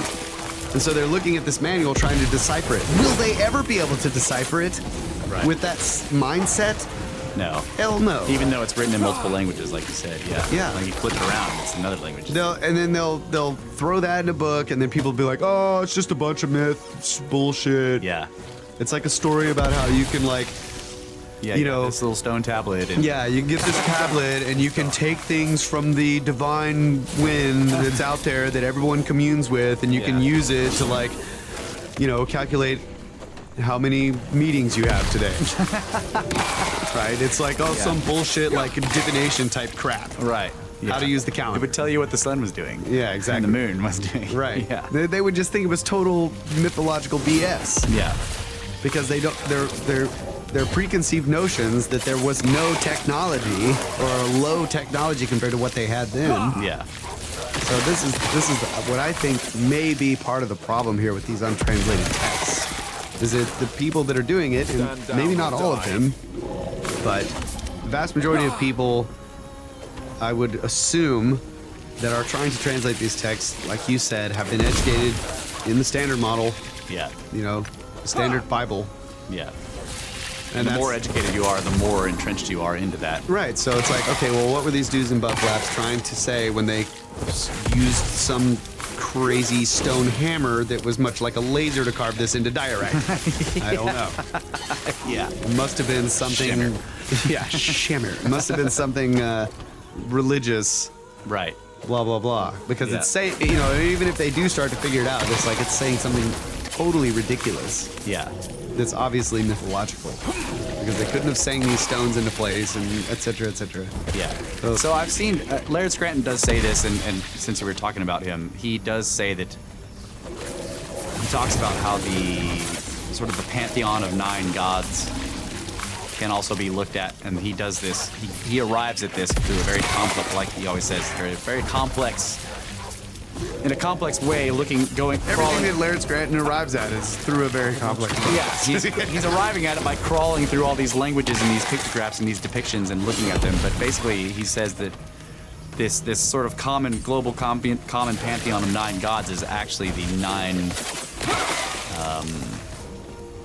technologies of advancement. The 9 unknown men or whatever. Right, 9 unknown 7 men. sages. Yes, those are part of the mythology that is built up around these secrets.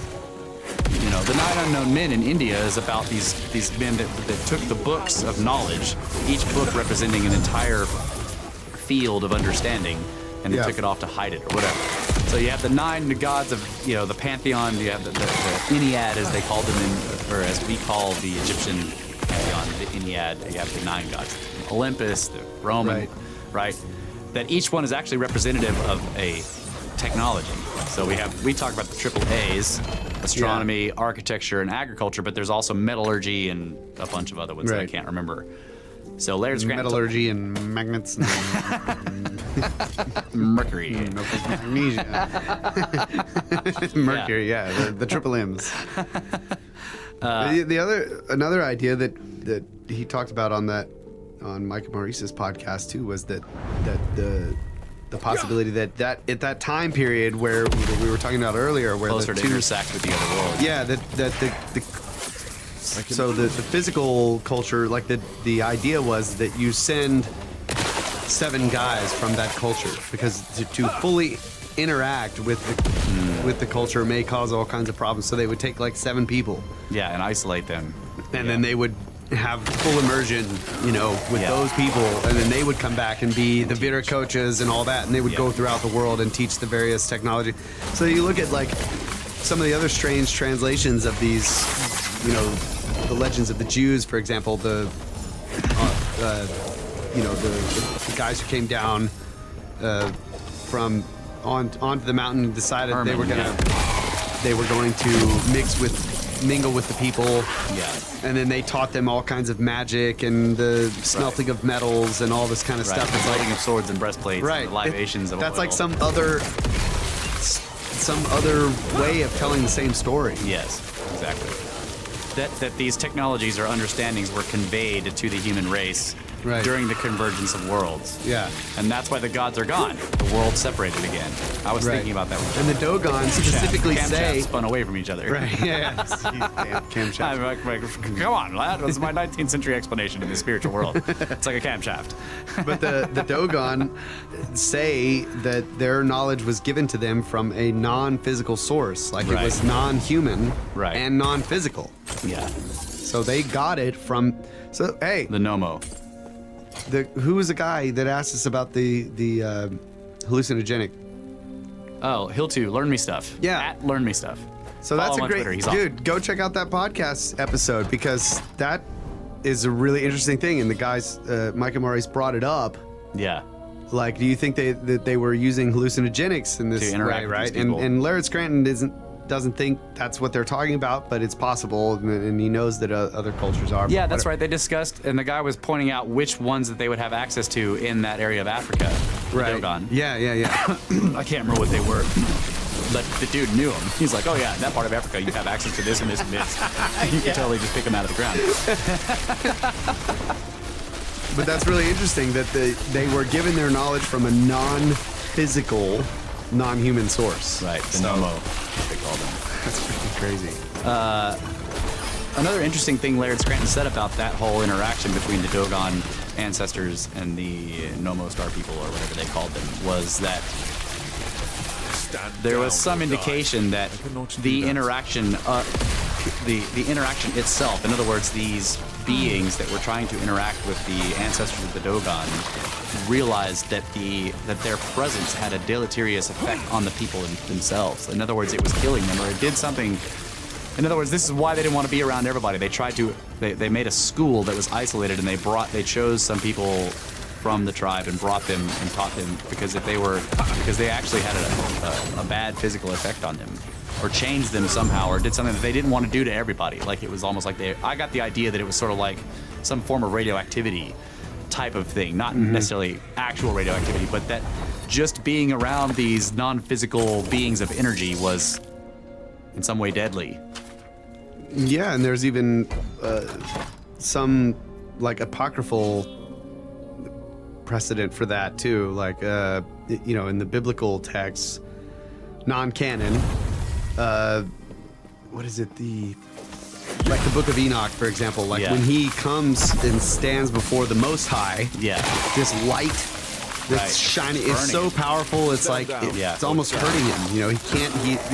I'm averting my eyes, oh Lord. Yeah. Oh, stop it. It's like those bloody psalms is so depressing.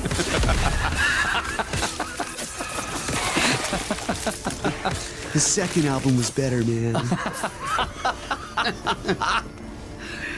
Yeah. Also, there's the thing about Moses.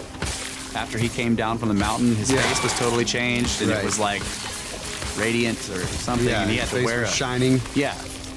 And there was something about I know people get impatient with biblical text, but there was also that sort of a hint in it with the Gospels. The apostles talked about how after their interaction with something spiritual that happened to them, they were changed. Remember? They said that anywhere we go, they can tell what we are. They had to veil themselves because there was something. It was after they saw the resurrection or whatever. Yeah, they had some spiritual interaction, and then afterwards they were the ascension or something. It was the ascension, or it was the quote unquote Holy Spirit thing, the flames over their heads, or something like that. One of those deals where it's symbolized by the flame that appears over all their heads in that building. You remember that? And then afterward, there's quote unquote interaction with the Holy Spirit. They said, but that's what the Christian texts say. But the point is that afterwards they were like, anywhere we go, it's obvious what we are. Right. And I'm like, what do you mean? What are you? Like, how can it be physically obvious that you've been, right? Having a like, I can walk around in a mall and no one can tell that I stare at pyramids all the time. It doesn't change me physically. So like, what happened to these guys that actually physically altered them? You're looking at the wrong text. I'm not like, dude, it's obvious when I go somewhere that I'm a fucking snake bro. People can tell just by looking at me that guy stares at pyramids. They can't. So you have to ask Brenner, because like he would be the guy who's like in the middle of a crowd. He'd be like, that guy's a snake bro. He just points them out. Yeah, but he'd be working for the Inquisition. Arrest him! Arrest him! He's a snake bro. Okay, Pentecost comes from a Jewish harvest festival called Shavuot. The apostles were celebrating this festival when the Holy Spirit descended on them. It sounded like a very strong wind, and it looked like tongues of fire. The apostles then found themselves speaking in foreign languages inspired by the Holy Spirit. They were changed afterwards, and they told each other in letters that anywhere we go, people can see. And so they were hunted or whatever. I find that fascinating because there's all these other precedents for that. There's something, even the Dogon are talking about, you're changed by your interaction with this otherworldly or spiritual or heavenly or whatever it is, energetic being. Straight out of the crystals. Yeah. So I'll have to change, full disclosure. So, the Rongo texts, Rongo writing, when I first saw that, I immediately recognized the patterns in that text. Oh, yeah. From the patterns that I have seen on magic mushrooms. Right. Shamans everywhere. There are these, like, if you have ever done that, go look at these figures. And granted, not everybody that I know who has done mushrooms have seen the same thing, but many people have. I definitely have. And it is this weird pattern that you can find in pretty much everything. Once you see it in something, you recognize it everywhere. I first saw it in the fabric of a page of my book that I was trying to write in. The blank page. This is already written in. Yeah, I was Rongo writing. There's like all this weird stuff, and they look like sort of like, what do you call it? It's like, call what? The figures. They're people. They look like people. Arms, legs. Oh yeah, like stickmen, anthropomorphic figures. Stand down in various positions of arms extended, legs like in a crouching manner. cannot do that. Like, look at an MC Escher drawing of like people or anthropomorphic figures like woven together or put together in this pattern where they all interlock in a certain way. Right, or you can they're- totally tell he was doing mushrooms when he was drawing that stuff with the lizards or the people or And whatever. see, I and they never merge thought about across. that. Maybe he was. I don't know, but Because you're right, it's the same sort of. The pattern is in everything, and then there's multiple ways to see it, but it's still the pattern. Right. Yeah. Right. So anyway, Rongo writing, and what's the other one that parallels the Rongo? The Indus Valley script. Indus Valley script. They look like that. So Yeah. I guess what I'm saying is that I'm not saying that the writing was designed for that, but it's interesting, this idea that Laird Scranton is putting forth, that these like the 7 sages that met with the spirit forms or the beings with perfect knowledge, etc., that showed them things, and then they came back to the society and then taught them various ideas. That writing, if writing was one of the technologies, which it is a technology that might have come from some alternate reality, Yeah. it's interesting to me that those things correlate. So The other thing when I think of when I see the anthropomorphic figures in a language is semaphore. And I think of a maritime civilization, and where is flag semaphore still used to this day? On ships, docking. Flag semaphore, yeah. right? So right here, flag semaphore is the telegraphy system conveying information at a distance by means of visual signals with handheld flags, rods, discs, paddles, or occasionally bare or gloved hands. Information is encoded by the position of the flags. It is read when the flag is in a fixed position. Semaphores were adopted and widely used in the maritime world in the 19th century. It is still used during underway replenishment at sea and is acceptable for emergency communication in daylight or using lighted wands instead of flags at night. Yeah. So you have a maritime civilization, right? You got Easter Island. The only way you can get there is having a maritime civilization. And the writing they have there is it looks like a version of flag semaphore. That's a great point.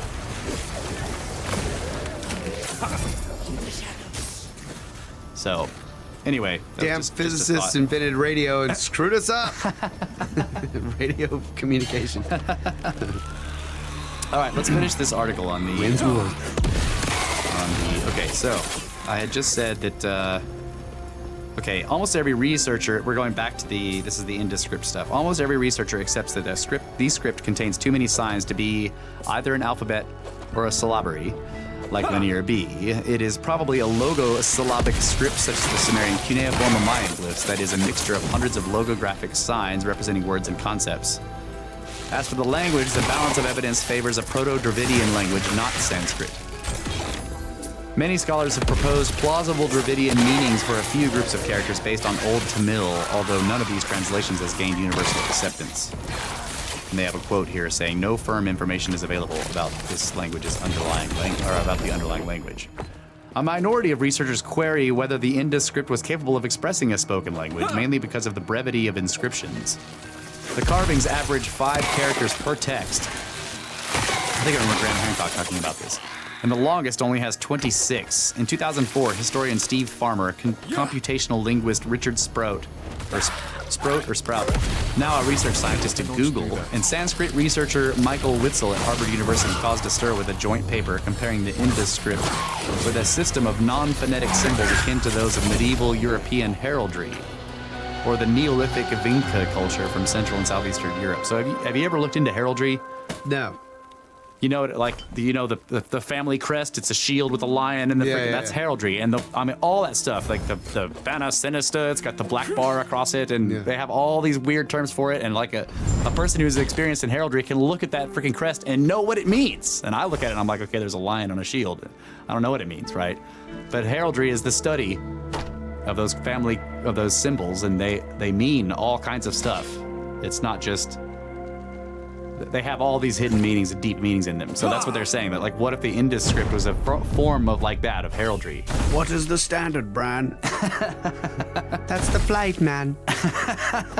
Who is the ruler? It's Bolton. Bolton's the ruler. What's that from? Game of Thrones, bro. Oh, okay. Yeah. Don't watch Game of Dooskies. Gotta watch Game of This theory seems unlikely for various reasons. Notably, sequential ordering and an agreed direction of writing are universal features of writing systems. Such rules are not crucial in symbolic systems. Moreover, the Indus civilization must have been well aware through its trade links of how cuneiform functioned as a full writing system. Nevertheless, the brevity of Indus text may indeed suggest that it represented only limited aspects of an Indus language. So in other words, the texts themselves that we've recovered represent just, they're like bumper stickers, basically. You can't really figure out anything about the language from a bumper sticker that has 2 words on it, you know. Right. This is true of the earliest proto-cuneiform writing on clay tablets from Mesopotamia around 3,300 BC, where the symbols record only calculations with various products. See? Math. So, calculations with various products such as barley and the names of officials. Mm-hmm. Right? So, like, Dolkanini, 54 barrels, right? Yeah. That's all you've got. It's freaking hard to translate that shit when it's just lists of bureaucratic bullshit. Digital approach. The dissident paper has stimulated some fresh approaches. Wells, a vehement believer that the Indus script is a full writing system, worked with the geoinformation scientist Andreas Fols at the Technical University of Berlin, and they have created the first publicly available electronic corpus of Indus text. And they give a website address here, archaeoastronomy.de. Although not complete, it includes all the text from US-led Harappa Archaeological Research Project.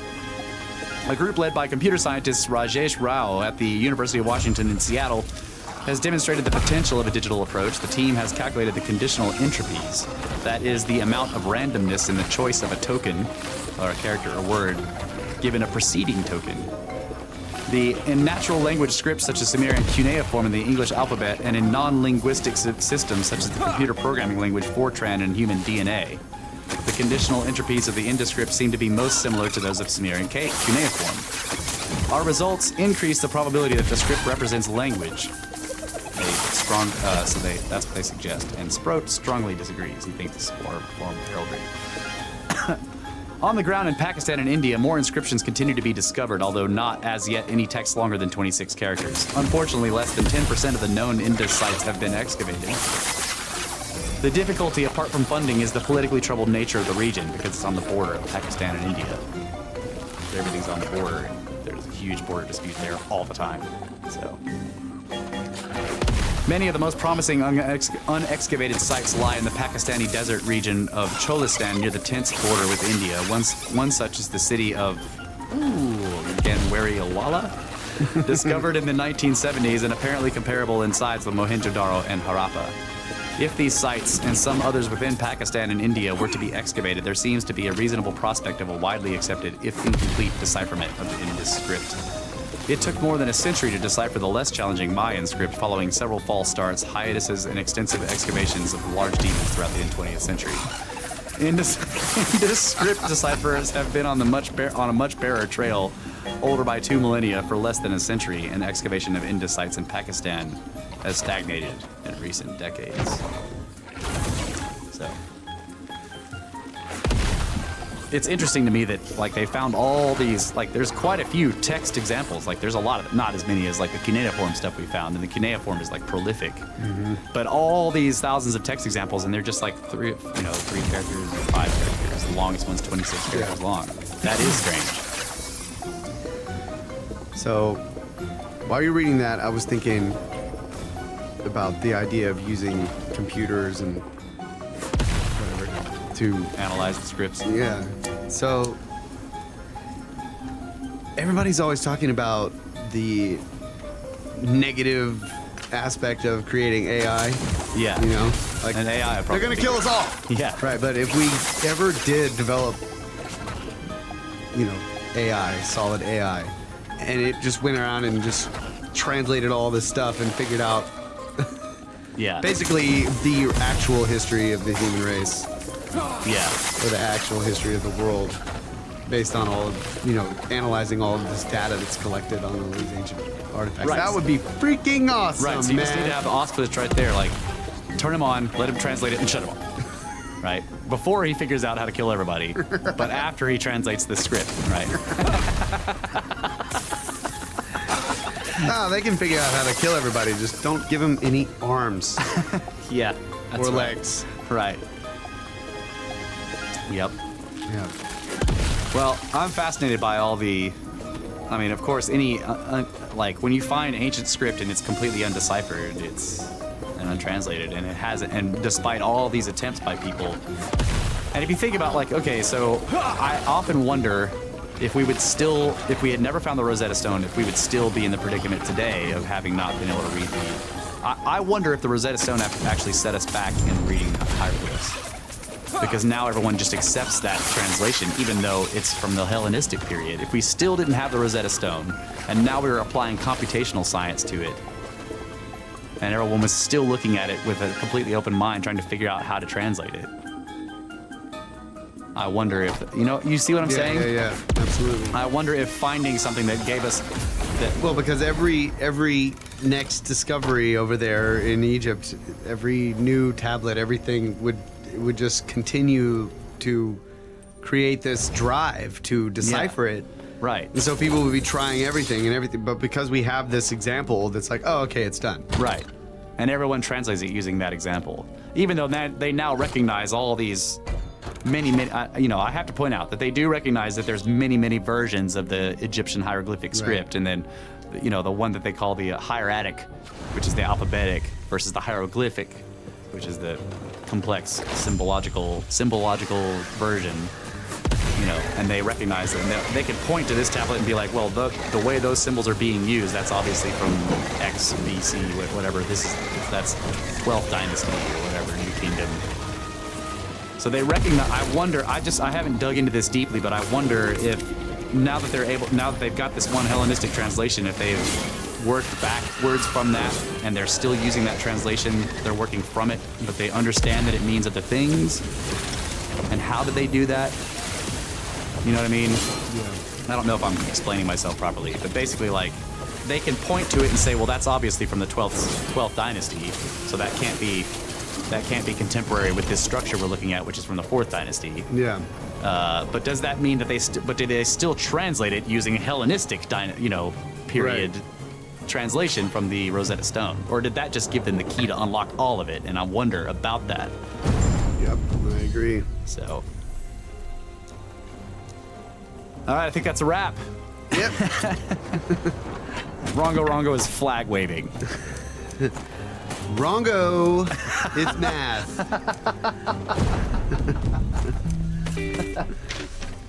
All right. Got my page of ending stuff here. You guys can get a hold of us at brothersoftheserpent@gmail.com. Visit the website.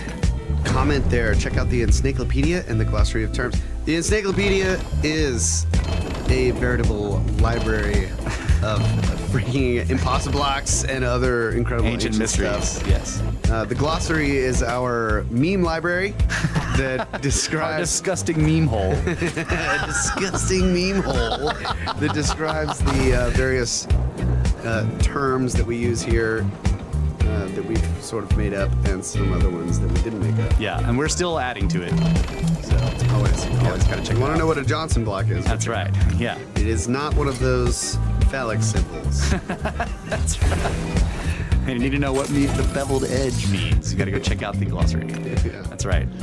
And follow us on Twitter, where I also post glossary memes and other things and strange ancient mysteries. We are Snake Bros on Twitter at SNKBRS. Snake Bros with no vowels. And if you follow us on Twitter and you like the shows, please share them. That would be great. Or even if you don't follow us on Twitter, still share the shows.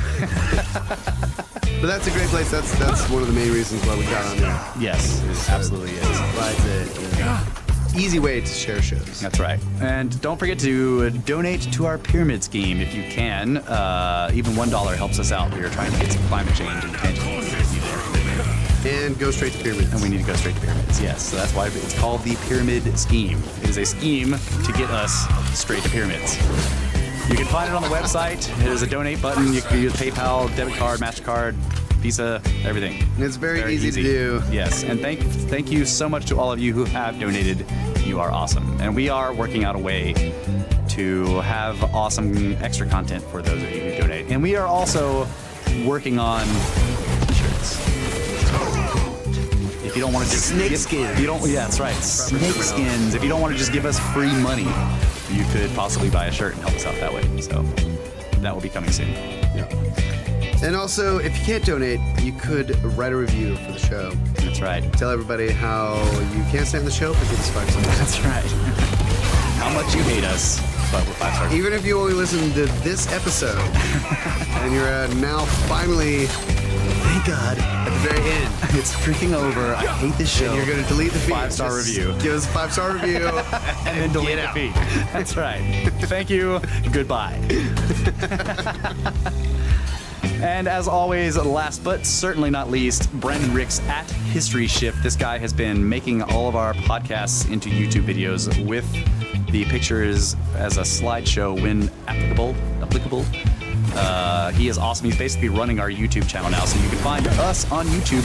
Just look up Brothers of the Serpent. You can also find him on YouTube at History Shift and on Twitter at History Shift. This dude is so amazingly awesome. Bro, I cannot, honestly, I know I say this every time, but we can't thank you enough. So thank you. Can't thank you enough, but thank you. Damn, you are awesome. So, I think that's it. Break's over, Adamu. Get back to work.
Accept your hatred!